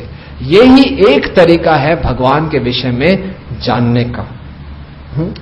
अब जैसे ही हम वेद कहते हैं, कल भी कुछ भक्तगण कह रहे थे कि वेद पे क्यों विश्वास करें हम, ये भी तो किसी मनुष्य ने लिखे हैं ना, और वेद भी काल्पनिक है, कथाएं हैं। तो ये हम कुछ चर्चाएं करेंगे, जो कुछ भ्रांतियां हैं वेदों के विषय में। वेदों को कहा जाता है श्रुति। श्रुति शब्द के 2 अर्थ हैं। श्रुति का एक अर्थ होता है जिसको सुन के प्राप्त किया जाए। वेदों का संकलन किया था वेद व्यास जी ने। वेद व्यास जी कोई साधारण व्यक्ति नहीं है। शास्त्रों का कथन है कि वेद व्यास स्वयं भगवान के अवतार हैं। उन वेदों का लिपिकरण करने के लिए वो अवतरित हुए। तो वो साधारण मनुष्य नहीं है, वो त्रिकालज्ञ है, वो सब कुछ जानते हैं, भूत भविष्य वर्तमान। तो श्रुति का अर्थ है जिसको सुन के प्राप्त किया जाए। कलयुग से पहले सब जीवों की स्मृति इतनी तेज होती थी कि एक बार सुनने पर उनको सब कुछ याद होता था। उनको कहा जाता था श्रुतिधर। लेकिन कलयुग में सब जीवों का लक्षण है मंद सुमंद मत्या। हमारी मति बुद्धि बहुत मंद है, तो हमें कुछ भी याद नहीं रहता। इसलिए आप सबको बोला जा रहा है कि आप लिख लो, 7वें दिन आप सबकी परीक्षा होगी, कुछ याद नहीं रहेगा। तो लिखा, इसलिए वेद व्यास जी ने सारे वेदों को लिखा। श्रुति का दूसरा अर्थ है माता। एक बच्चे को पिता कौन है, कौन बताती है? माता। माता कहेगी कि ये तुम्हारे पिता हैं। तो क्या बच्चे को कुछ संदेह करना चाहिए? करना चाहिए? नहीं करना चाहिए। लेकिन आज के वैज्ञानिक युग में कुछ बच्चे ऐसे होते हैं जो माता की बात नहीं मानते। ऐसा ही एक वैज्ञानिक बच्चा पैदा हुआ। तो उसकी माता ने कहा, बेटा ये तुम्हारे पिता हैं। बच्चे ने कहा, मॉम ऐसी बात मत करो, how can I believe you कि यही मेरे पिता है। मैं तो साइंटिफिक मेथड से जानूंगा कि मेरे पिता कौन है। मेरे पास इतना सुंदर कंप्यूटर है, तो कंप्यूटर में मैंने सब डाटा डाल रखा है। पहले मैं ये एज्यूम करता हूं कि इस विश्व में जो 10% पुरुष हैं वो मेरे पिता हो सकते हैं। माता सुन के घबरा गई, कैसी बात कर रहे हो? बोला, घबराओ नहीं माता, 10% पुरुष का अर्थ है केवल 25 करोड़ व्यक्ति। 25 करोड़ व्यक्तियों की संभावना है कि वो मेरे पिता हो सकते हैं। माता घबराती गई, कैसी बात कर रहे, मैं बता रही हूं तुम्हारे पिता। बोले, नहीं, मैं साइंटिफिक मेथड से जानना चाहूंगा। और मैंने कहा 25 करोड़ पुरुषों का मैं खून चेक करूंगा, डीएनए टेस्टिंग, और मेरे पास लेटेस्ट मशीन है, एक सैंपल में केवल 100 सेकंड लगेंगे, घबराओ मत। तो आप गणना करके देख लेना, 25 करोड़ सैंपल, प्रति सैंपल 100 सेकंड, लगातार दिन रात करता रहे तो उस बच्चे को लगेंगे कम से कम 800 वर्ष। तब जाके उसको मालूम चलेगा कि मेरे पिता कौन हैं। 800 वर्ष तक ना तो वो रहेगा, ना उसके जो पिता हैं वो रहेंगे। तो ये मूर्खता है। अगर चुपचाप हम माता की बात को मान लें, सब कुछ स्पष्ट हो जाएगा। इसलिए इस मनुष्य देह में, जबकि मृत्यु कभी भी आ सकती है, समय बहुत कम है, तो हमें वेदों पर पूरा विश्वास होना चाहिए, अपनी मां पर विश्वास होना चाहिए, जो कि साफ साफ इंगित कर रही है कि ये तुम्हारे पिता हैं। नेक्स्ट, दूसरा जो भ्रम है या दूसरा जो तथ्य है वेदों के बारे में, वेदों को कहा जाता है अपौरुषेय। अपौरुषेय का अर्थ है कि ये किसी पुरुष ने नहीं लिखे। अगर ये किसी पुरुष ने लिखे होते तो इसमें क्या त्रुटियां होती? अभी हमने जो बताया था वो 4 त्रुटियां होती। और अगर वो 4 त्रुटियों के द्वारा 4 त्रुटियों वाले उस पुरुष के द्वारा ये ज्ञान लिखा होता तो इसमें भी बदलाव होता। कभी भी ऐसा नहीं हुआ कि भगवत गीता के किसी श्लोक में, कितने श्लोक हैं भगवत गीता में? 700 श्लोक। कभी भी कोई अमेंडमेंट नहीं आता कि 7वें अध्याय के 30वें श्लोक में ये थोड़ा सा बदलाव कर दीजिए। कभी नहीं हुआ ऐसा।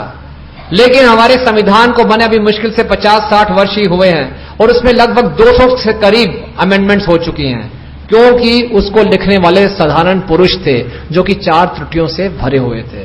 तो वैदिक ज्ञान अपौरुषेय है, इसलिए वैदिक ज्ञान को अच्युत, इनफॉलिबल कहा जाता है। ये कभी भी गलत नहीं होगा। नेक्स्ट, वेद अभी भी रेलेवेंट हैं। आप कहेंगे वेद तो 5000 वर्ष पूर्व लिखे गए, आज की जेट एज में इसका क्या उपयोग? क्या उपयोग है आज के समय में वेदों का? ये तो पुरानी बात होगी, नई बात करो कुछ। हमारे गुरु महाराज एक तथाकथित जेट एज गुरु के पास गए। आजकल बहुत से जेट एज गुरु चल रहे हैं। तो हमारे गुरु महाराज ने कहा कि आप क्यों नहीं वैदिक संस्कृति का प्रचार करते? तो बोलते, क्या वेदों की बात कर रहे हो, मैं तो कुछ नया देना चाहता हूं, समथिंग मॉडर्न। तो वेद तो पुरानी बात हो गई, कोई नई बात करो। अब हम आपको बताएंगे कि वेद हमेशा नवीन रहते हैं, मॉडर्न रहते हैं। कैसे? देखिए, वेदों में पहले से ही बताया गया था, जो हमने कल चर्चा की थी, कि मां के गर्भ के अंदर भ्रूण कैसे विकसित होता है। वैज्ञानिकों को बिल्कुल भी इसका आइडिया नहीं था। आपसे कुछ समय पहले अमेरिका में यह नियम था कि 7 महीने के भ्रूण को आप गिरा सकते हो, अबॉर्शन कर सकते हो, क्योंकि उनका यह सोचना था कि 7वें महीने में के बाद कुछ जीवन आता है, लाइफ आती है। उससे पहले ये डेड मैटर समझते थे। अब उनको मालूम चला सोनोग्राफी टेक्निक से कि 3रे महीने में ही बच्चे की हार्ट बीट शुरू हो जाती है। तो अरे 3रे महीने में ही जीवन आ जाता है। अब उनको जाके मालूम चला। अब उन्होंने नियम बनाया है कि 3 महीने से ऊपर के भ्रूण को आप अबॉर्ट नहीं कर सकते। लेकिन 5000 वर्ष पूर्व श्रीमद् भागवतम में सब कुछ बताया गया कि 10वें दिन बच्चा एक मास का लोथा होता है, फिर धीरे धीरे पहले महीने में उसका सिर विकसित होता है, दूसरे महीने में हाथ, तीसरे महीने में पैर, फिर उसके हृदय धड़कन शुरू होती है, फिर बाल आते हैं, फिर नाखून आते हैं, धीरे धीरे उसके अंग विकसित होते हैं। सब कुछ वेदों में बताया गया है। नेक्स्ट, वेदों में बताया गया है फायर बैक्टीरिया, जो कि आज मालूम चले हैं। वैज्ञानिक लोग बोलते थे किसी को अग्नि में उबाल दो, स्टेरिलाइज हो जाएगी। कितना बड़ा धोखा होता रहा हमारे साथ। जितना मर्जी उबाल लो, उसके बाद भी बैक्टीरिया रहते हैं, फायर बैक्टीरिया। अब उनको नया नाम दे दिया फायर बैक्टीरिया। वेदों में कहा गया आत्मा सर्वगता है, आत्मा अग्नि के अंदर भी है। फिर बताया गया काउ डंग, गाय का गोबर। 1940 में अब जाके वैज्ञानिकों को मालूम चला कि गाय का गोबर एंटीसेप्टिक है, जबकि वेदों में बताया गया है गाय का गोबर परम शुद्धकारी है। और प्लांट्स हैव लाइफ, 1953 में जगदीश चंद्र बोस ने बताया, उनको नोबेल प्राइज दे रहे हैं।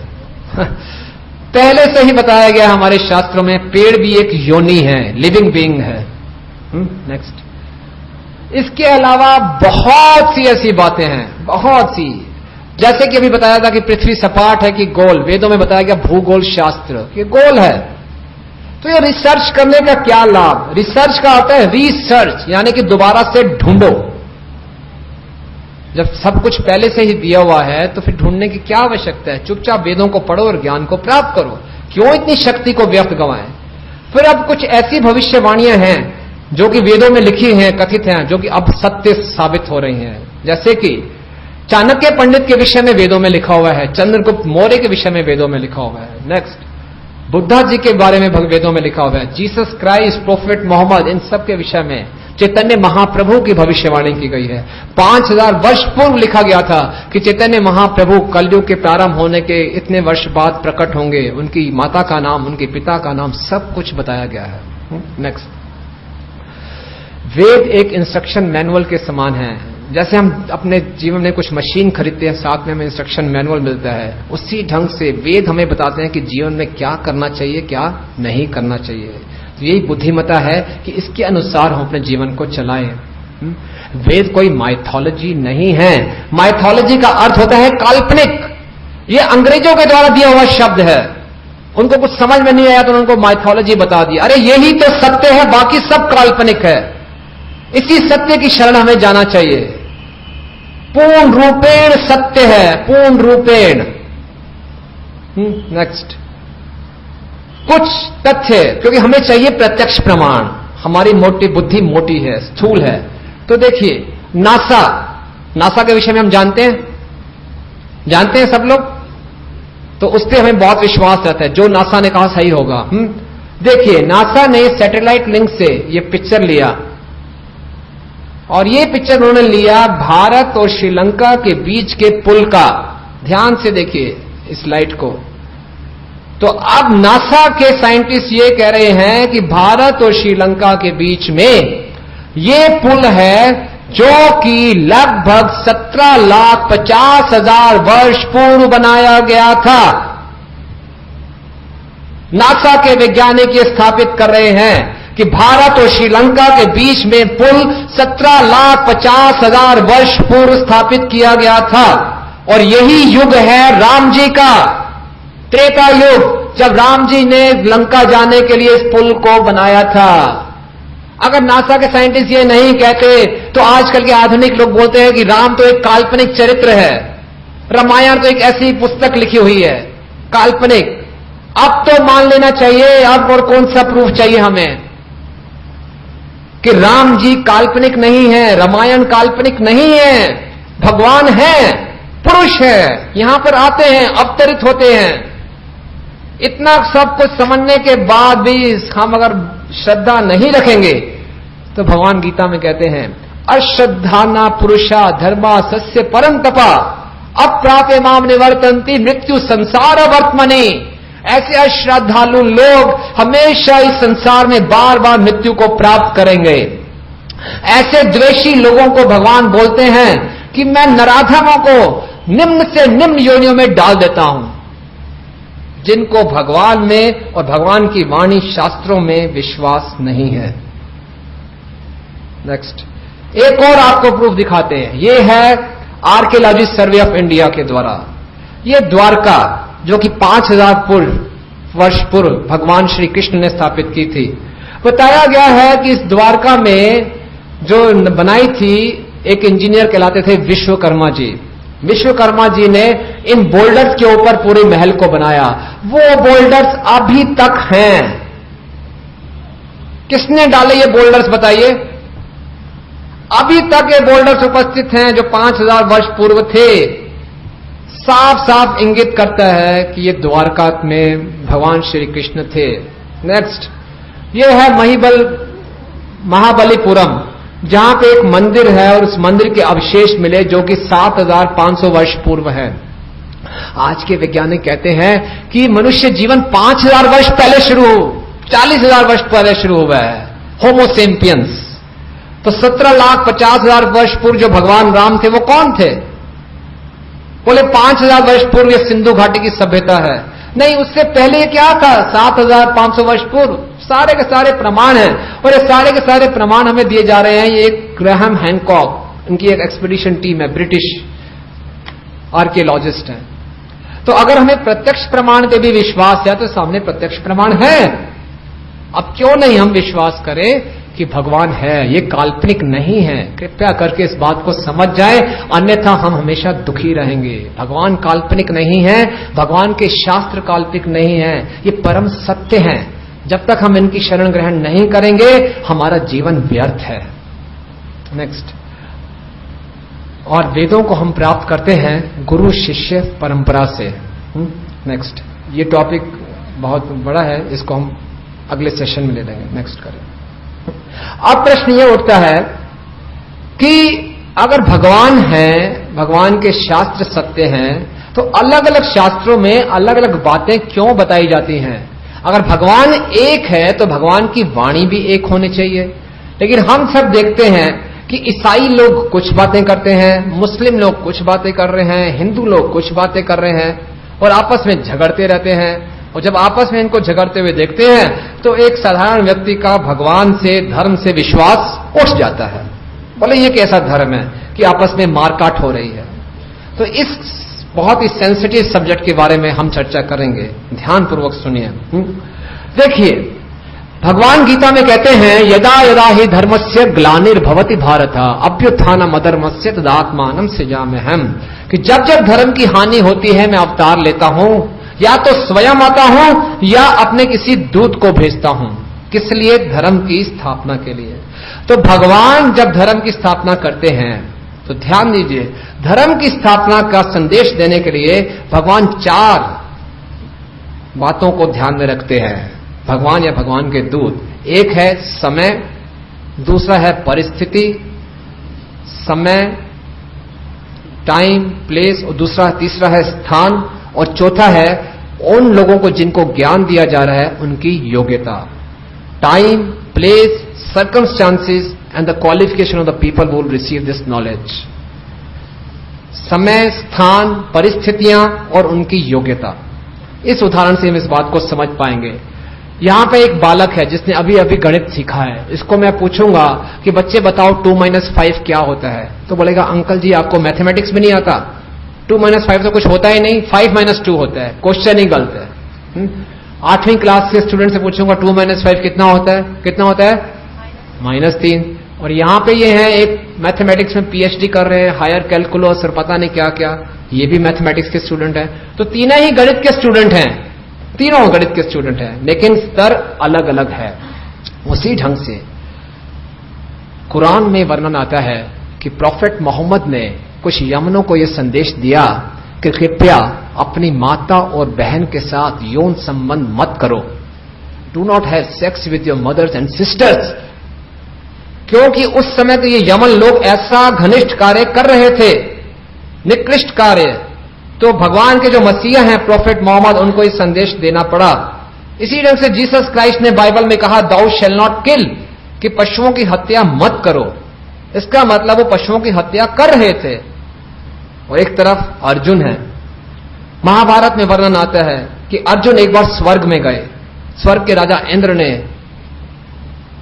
स्वर्ग की सबसे सुंदर अप्सरा उर्वशी को बुलाया और कहा कि आप अर्जुन को संतुष्ट करो।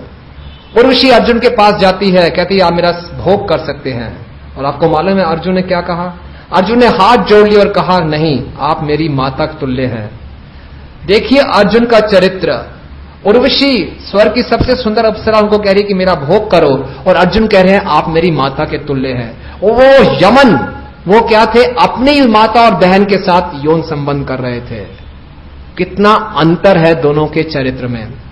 महाभारत के युद्ध में अर्जुन को भगवान कह रहे हैं कि मार डालो इन सबको। अर्जुन कहते हैं नहीं, ये मेरे गुरुजन हैं, भाई हैं, इनको मैं कैसे मारूंगा। और वहां पर जीसस क्राइस्ट कह रहे हैं दाउ शैल नॉट किल, तुम मत मारो। और यहां पे भगवान कह रहे हैं कि तुम मारो। तो हम देख सकते हैं कि अर्जुन में जिसने भगवत गीता का ज्ञान प्राप्त किया, और वो यमन लोग जिन्होंने कुरान का ज्ञान प्राप्त किया, और वो लोग जिन्होंने जीसस क्राइस्ट से ज्ञान प्राप्त किया, तीनों का स्तर बिल्कुल अलग अलग है। जैसे कि इन 3 विद्यार्थियों का स्तर अलग अलग है। इसी ढंग से निश्चित रूप से जो भगवत गीता का ज्ञान है वो बाइबल और कुरान के ज्ञान से कई गुना श्रेष्ठ है। इसमें कोई सांप्रदायिकता नहीं फैलाई जा रही। बाइबल और कुरान भी वेद कहलाते हैं। वेद का अर्थ होता है आध्यात्मिक ज्ञान, नॉलेज।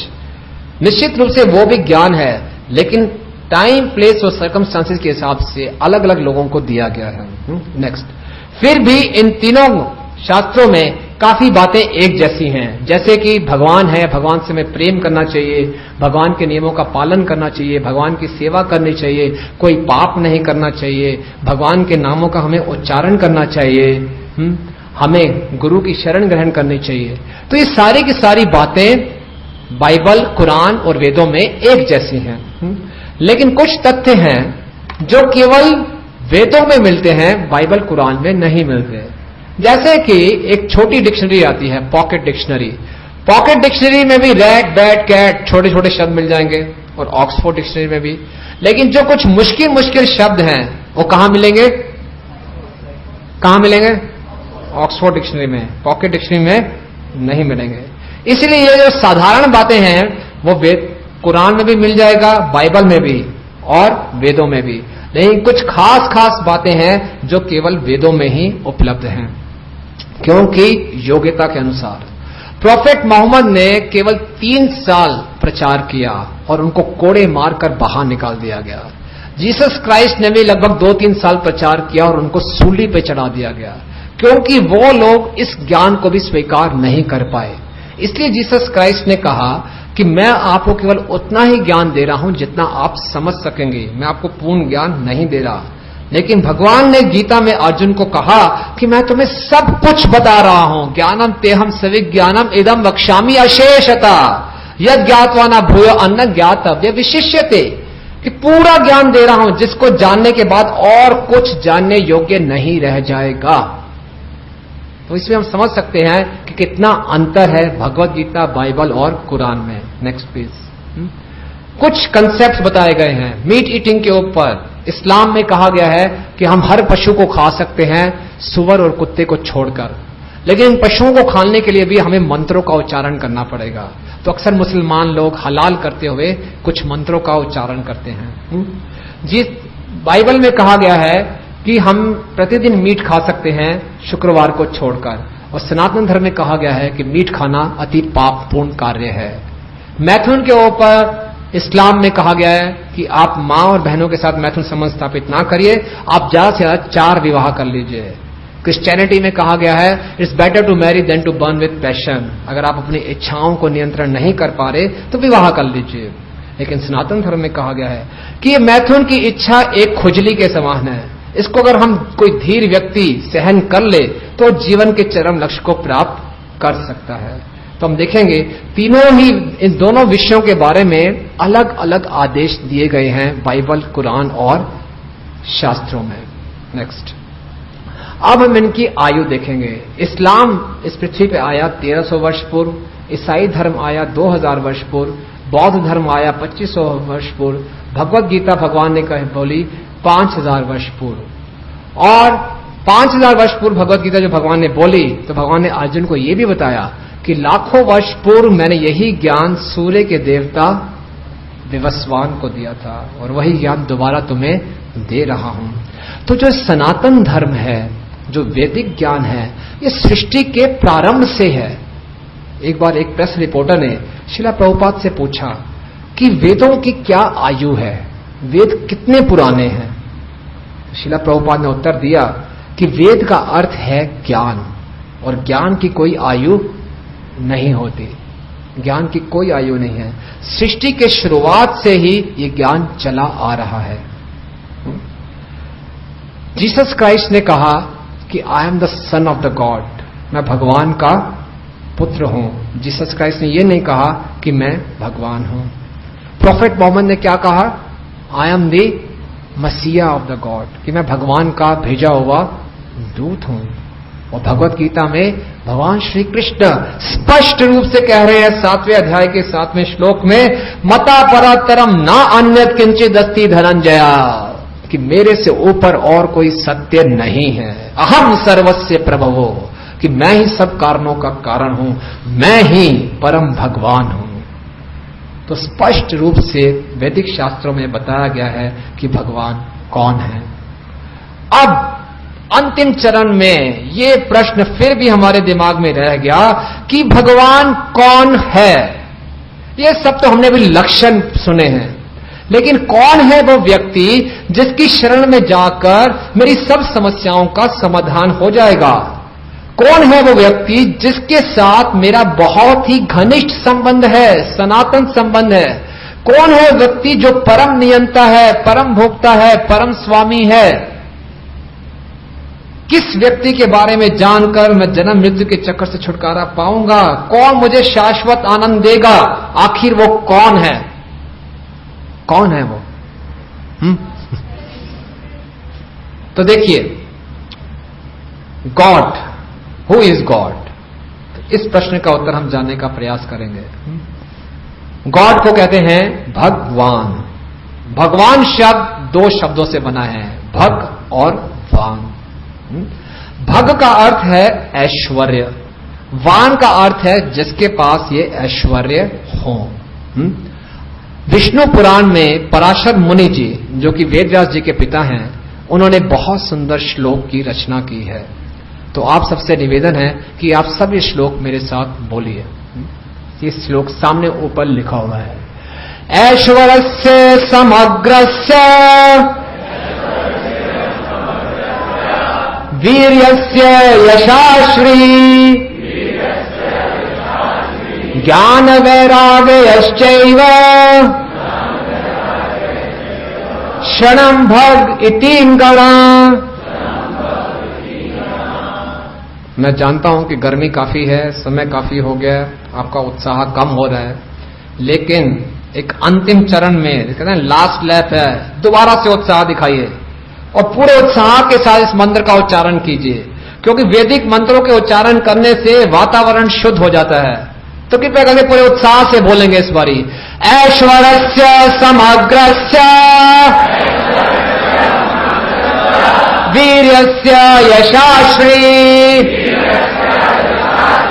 ज्ञान वैराग्यश्चैव क्षणं भग इति गणा। बहुत बहुत धन्यवाद। देखिए, आपको महसूस हुआ कुछ वाइब्रेशंस चेंज हुई हैं? धन्यवाद। तो इस श्लोक को हम समझने का प्रयास करेंगे कि भगवान शब्द का क्या अर्थ है। इस श्लोक में बताया गया है ऐश्वर्यस्य समग्रस्य वीर्यस्य यशाश्री, यानी कि ये 6 ऐश्वर्य हैं। समझ लीजिए, ये 6 ऐश्वर्य हैं, धन, यश, ज्ञान, बल, सुंदरता और वैराग्य। इस संसार में किसी भी व्यक्ति के पास अगर एक भी ऐश्वर्य है, एक भी ऐश्वर्य का अर्थ है कि वो धनी है, सुंदर है, ज्ञानवान है, बलवान है, यशस्वी है या वैरागी है, एक भी यश है और कुछ समय के लिए है, तो व्यक्ति बहुत आकर्षक बन जाता है। हम देखते हैं ना, सुंदर सुंदर फिल्म स्टार्स 10-20 साल तक सुंदर रहते हैं तो बड़े आकर्षक रहते हैं। क्रिकेट स्टार्स बड़े ही प्रसिद्ध हैं कुछ वर्षों के लिए तो बड़े आकर्षक करते हैं, सबको अपने प्रति आकर्षित करते हैं। कोई व्यक्ति बहुत बलवान है, जैसे कल हमने चर्चा की थी मोहम्मद अली की, कुछ वर्षों तक वो बलवान रहते हैं तो अपने प्रति सबको आकर्षित करते हैं। तो इस संसार में किसी व्यक्ति के पास अगर एक भी ऐश्वर्य है और कुछ समय तक है तो वो बन जाता है आकर्षक। अब कल्पना कीजिए एक ऐसे व्यक्ति की जिसके पास ये 6 के 6 ऐश्वर्य हैं। इस संसार में कोई भी ऐसा व्यक्ति नहीं मिलेगा जिसके पास 6 के 6 ऐश्वर्य हो, कि वो धनी भी हो और सुंदर भी हो और ज्ञानवान भी हो, बलवान भी हो, यशस्वी भी हो और वैरागी भी हो। कभी भी ऐसा नहीं होगा कि 6 के 6 ऐश्वर्य इकट्ठे। तो कल्पना कीजिए एक ऐसे व्यक्ति की जिसमें 6 के 6 ऐश्वर्य इकट्ठे हैं, सीमित मात्रा में नहीं, असीमित मात्रा में, और कुछ कम समय के लिए नहीं, असीमित समय के लिए। तो एक ऐश्वर्य कम समय के लिए सीमित मात्रा में उस व्यक्ति को बना देता है आकर्षक। तो 6 के 6 ऐश्वर्य असीमित मात्रा में असीमित समय के लिए उस व्यक्ति को बना देते हैं सर्व आकर्षक। और सर्व आकर्षक को संस्कृत में कहते हैं कृष्ण। कृष्ण एक संस्कृत का शब्द है जिसका अर्थ है आकर्षति इति कृष्ण, जो सबको अपने प्रति आकर्षित करे वो कहलाता है कृष्ण। कृष्ण का अर्थ है षड ऐश्वर्य पूर्ण, क्योंकि जब तक जिसमें 6 ऐश्वर्य नहीं होंगे वो सर्वाकर्षक नहीं बनेगा। षड ऐश्वर्य पूर्ण यानी कि भगवान, यानी कि भगवान का अर्थ है कृष्ण, कृष्ण का अर्थ है भगवान। इसीलिए जब श्रीला प्रभुपाद ने 1966 में इस्कॉन संस्था की रचना की, international society for Krishna consciousness, तो उनके शिष्यगण उनके पास आए। उन्होंने कहा, स्वामी जी ये क्या कर दिया आपने, ये क्या नाम रख दिया, कृष्णा कॉन्शियसनेस इंटरनेशनल सोसाइटी, इससे तो बहुत कम लोग आपके पास आएंगे, विदेशी लोग तो जानते नहीं कृष्ण कौन है, आपको संस्था का नाम रखना चाहिए था international society for God consciousness. Prabhupada ने कहा नहीं, क्योंकि मैं जानता हूं भगवान का अर्थ है कृष्ण। अगर मैंने रख दिया international society for God consciousness, फिर अटकेलियां चलेंगी कि भगवान कौन है, भगवान प्रकाश है, भगवान कौन है, कुछ पता नहीं चलेगा। क्योंकि ये कोई कल्पना की बात नहीं है, ये एक तथ्य है, साइंस है। भगवान का अर्थ कृष्ण, इसीलिए उन्होंने international society for Krishna consciousness रखा। अब हम कुछ चर्चा करेंगे कि भगवान ने ये 6 ऐश्वर्य कैसे कैसे प्रकट किए। कृष्णा पूर्ण रूप से सब, जिसे कहते हैं कृष्ण ही सारे के सारे his reservoir of all wealth. वास्तव में कृष्ण ही धनी व्यक्ति हैं। इस संसार का सबसे धनी व्यक्ति कौन है? Bill Gates. तो बिल गेट्स कभी यह क्लेम नहीं कर सकता कि इस पृथ्वी में जितना धन है वो मेरा है। चलो पृथ्वी के धन को क्लेम कर सकता है, ऊपर के लोगों स्वर्ग के राज्य का धन वो क्लेम नहीं कर सकता, लेकिन भगवान है सर्वलोक महेश्वर। ब्रह्मा जी ने ब्रह्म संहिता में भगवान के लोक की वर्णन की है। चिंतामणि प्रकर सदमसु कल्प वृक्ष लक्षाव्रतेश सुरभि अभिपालयन्तम लक्ष्मी सहस्त्र सत संभ्रम सेव्यमानम गोविंदमादि पुरुषम तमहम भजामि। बोले कि जो भगवान का धाम है चिंतामणियों से बना है। चिंतामणियों का अर्थ है हीरे जवाहरात, स्पेशल तरह की विशेष तरह की मणियां, जैसे हम लोगों के घर में लगा होता है मार्बल टाइल्स वगैरह। भगवान के धाम में जो भवन बनते हैं वो जेम स्टोन से बनते हैं, मणियों से बनते हैं, और वहां पर लाखों लाखों सुरभि गायें हैं। लक्ष्मी सहस्त्र सत संभ्रम सेव्यमानम, और लाखों लाखों लक्ष्मियां भगवान के चरणों की सेवा कर रही हैं। भगवान का एक नाम है लक्ष्मीपति। आप सब लक्ष्मी चाहते हैं? चाहते हैं लक्ष्मी? हम सब लक्ष्मी के पीछे पागल हैं, लेकिन लक्ष्मी है चंचल, वो हम सबको उल्लू बना के चली जाती है। और ये चंचल लक्ष्मी कहां पे जाके शांति उसको मिलती है? भगवान के चरणों में। तो लक्ष्मियां निरंतर भगवान के चरणों की सेवा करती रहती हैं। और आपको भी चाहिए, जीवन में लक्ष्मी चाहिए, तो लक्ष्मी के पति की पूजा कीजिए, लक्ष्मी अपने आप आ जाएगी। तो लक्ष्मीपति भगवान श्री कृष्ण असली धनवान व्यक्ति हैं। द्वारका में भगवान की कितनी रानियां थी? 16,108। सब एक ही महल में रहती थी? एक ही मकान में रहते थे सब? नहीं, भगवान ने सबके लिए अलग अलग महल बनाया, और अलग अलग महल में तरह तरह के ऐश्वर्य। और बताया जाता है कि उस समय द्वारका में 16,108 रानियों के लिए तो अलग अलग महल थे। पूरी द्वारका नगरी में 9 लाख महल थे, और सारे के सारे महल सोने और चांदियों से बने हुए थे। भगवान प्रतिदिन लाखों गायें दान करते थे ब्राह्मणों को, और गायों को भी ये दान करते थे, तरह तरह के आभूषणों से सुसज्जित होती थी। आज के समय में बेचारी स्त्रियां भी जो आभूषण डालती हैं तो ज्यादातर आर्टिफिशियल ज्वेलरी डालती हैं। लेकिन भगवान के समय असली ऐश्वर्य था, क्योंकि भगवान असली लक्ष्मीपति हैं। फिर देखते हैं, नेक्स्ट प्लीज, नेक्स्ट। भगवान असली बलवान है। 7 वर्ष की छोटी आयु में भगवान ने अपने बाएं हाथ की छोटी उंगली में किसको उठा लिया था? गोवर्धन।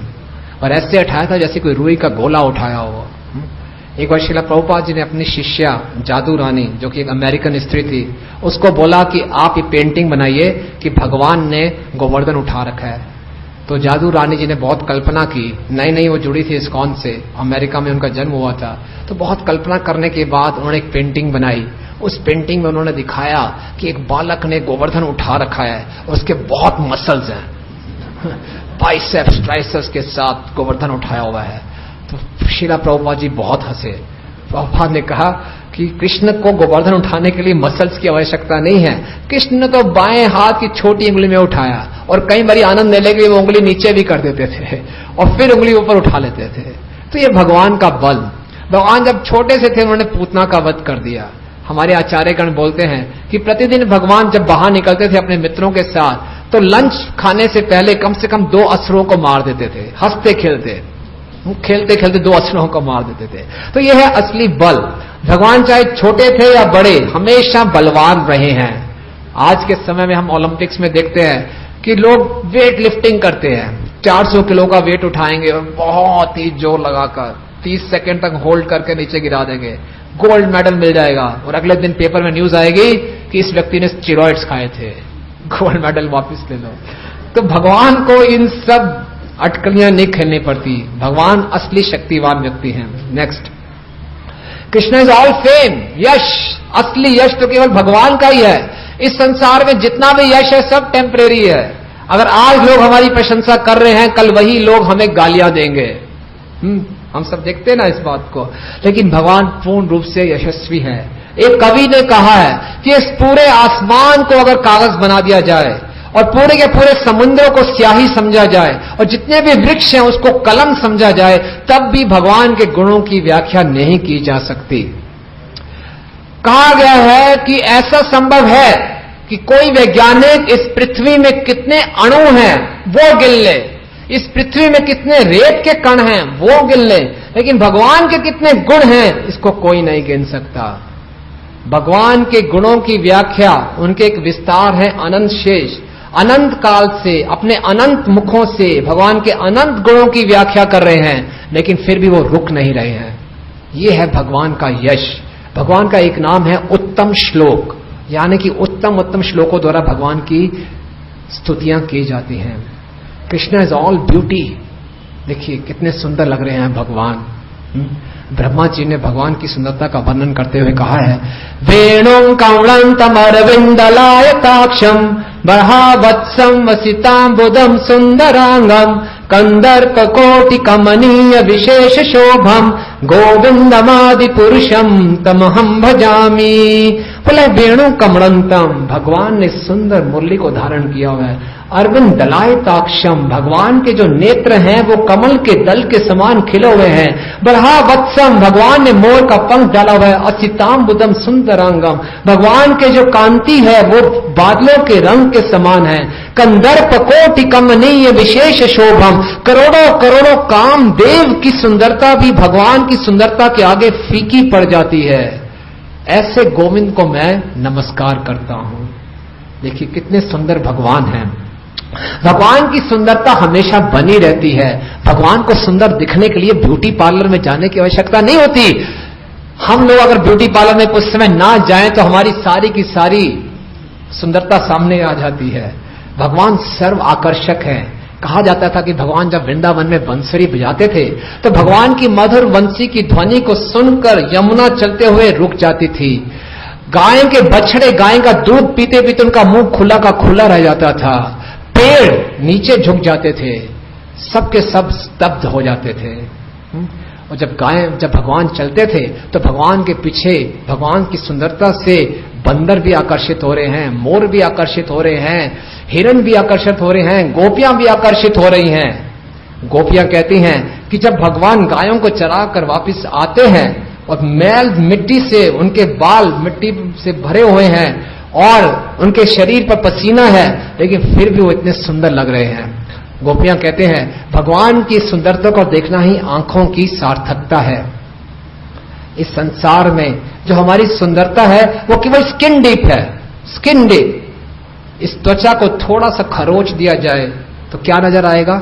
हड्डियां, खून, मज्जा, पस, पीक वगैरह वगैरह। तो ये सुंदरता तो कुछ भी नहीं है, लेकिन भगवान की सुंदरता दिव्य है। जब भगवान की हम सुंदरता को देखते हैं तो हमारा मन शांत हो जाता है। भौतिक जगत में किसी सुंदर स्त्री या पुरुष को देखते हैं तो हम उत्तेजित हो जाते हैं। तो यह है भगवान की सुंदरता। नेक्स्ट, भगवान पूर्ण रूप से ज्ञानवान है। भगवान गीता में कहते हैं वेदा हम समितानि वर्तमानि च अर्जुन भविष्यानि च भूतानि माम तु वेद न कश्चन, कि मैं सबके भूत, भविष्य और वर्तमान को जानता हूं, लेकिन मुझे कोई नहीं जानता। भगवान ने भगवत गीता का ज्ञान केवल गा के सुना दिया। This is a song of the God. Next, और भगवान पूर्ण रूप से वैरागी हैं। भगवान जब गोपियों के साथ रास रचाते हैं तो अचानक बीच में से गायब हो जाते हैं। भगवान को कोई आसक्ति नहीं है। भगवान इतने वैरागी हैं कि अपने भक्त के लिए वो सारथी बन जाते हैं। अर्जुन का उन्होंने रथ हाँका। रथ हाँकने का अर्थ है कि वो रथ भी हाँकते थे और युद्ध के बाद घोड़ों को साफ करते थे, उनको नहलाते थे। देखिए परम पुरुषोत्तम भगवान त्रिलोकीनाथ कैसे अपने भक्त के लिए सेवा कर रहे हैं। जब युधिष्ठिर महाराज ने राजसूय यज्ञ किया तो भगवान ने कहा कि मैं भी कुछ सेवा करना चाहता हूं। तो भगवान ने क्या सेवा ली? उस यज्ञ में आने वाले जितने ब्राह्मण थे उन सब के चरणों को भगवान ने स्वयं धोया। यह है भगवान का वैराग्य। तो इन 6 ऐश्वर्यों के कारण भगवान बन जाते हैं सर्व आकर्षक। तो ये हमारे जीवन का लक्ष्य है कि हमने कृष्ण के प्रति आकर्षित होना है। जो हम कृष्ण के प्रति आकर्षित हो जाएंगे तो इस जगत के जितने भी भौतिक आकर्षण हैं उसके हमारे लिए कोई महत्वता नहीं रह जाएगी। और फिर हम आगे आने वाले और सत्रों में ये चर्चा करेंगे कि कैसे कृष्ण के साथ हम अपने इस मधुर संबंध को स्थापित कर सकते हैं, कैसे इस ज्ञान का अनुशीलन हम कर सकते हैं, ताकि हम इस जन्म मृत्यु के चक्कर से छुटकारा पा सकें और अपने जीवन में वास्तविक शाश्वत आनंद प्राप्त कर सकें।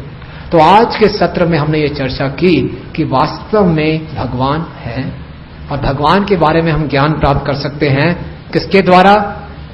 शब्द प्रमाण के द्वारा, यानी कि वैदिक शास्त्रों के द्वारा। फिर हमने चर्चा की कि बाइबल, कुरान और वैदिक शास्त्रों में क्या अंतर है, क्या समानताएं हैं। और फिर हमने चर्चा की कि वास्तव में भगवान कौन है? षड ऐश्वर्य पूर्ण भगवान है श्री कृष्ण, परम पुरुषोत्तम भगवान श्री कृष्ण की। तो आप सबका बहुत बहुत धन्यवाद। हरे कृष्ण।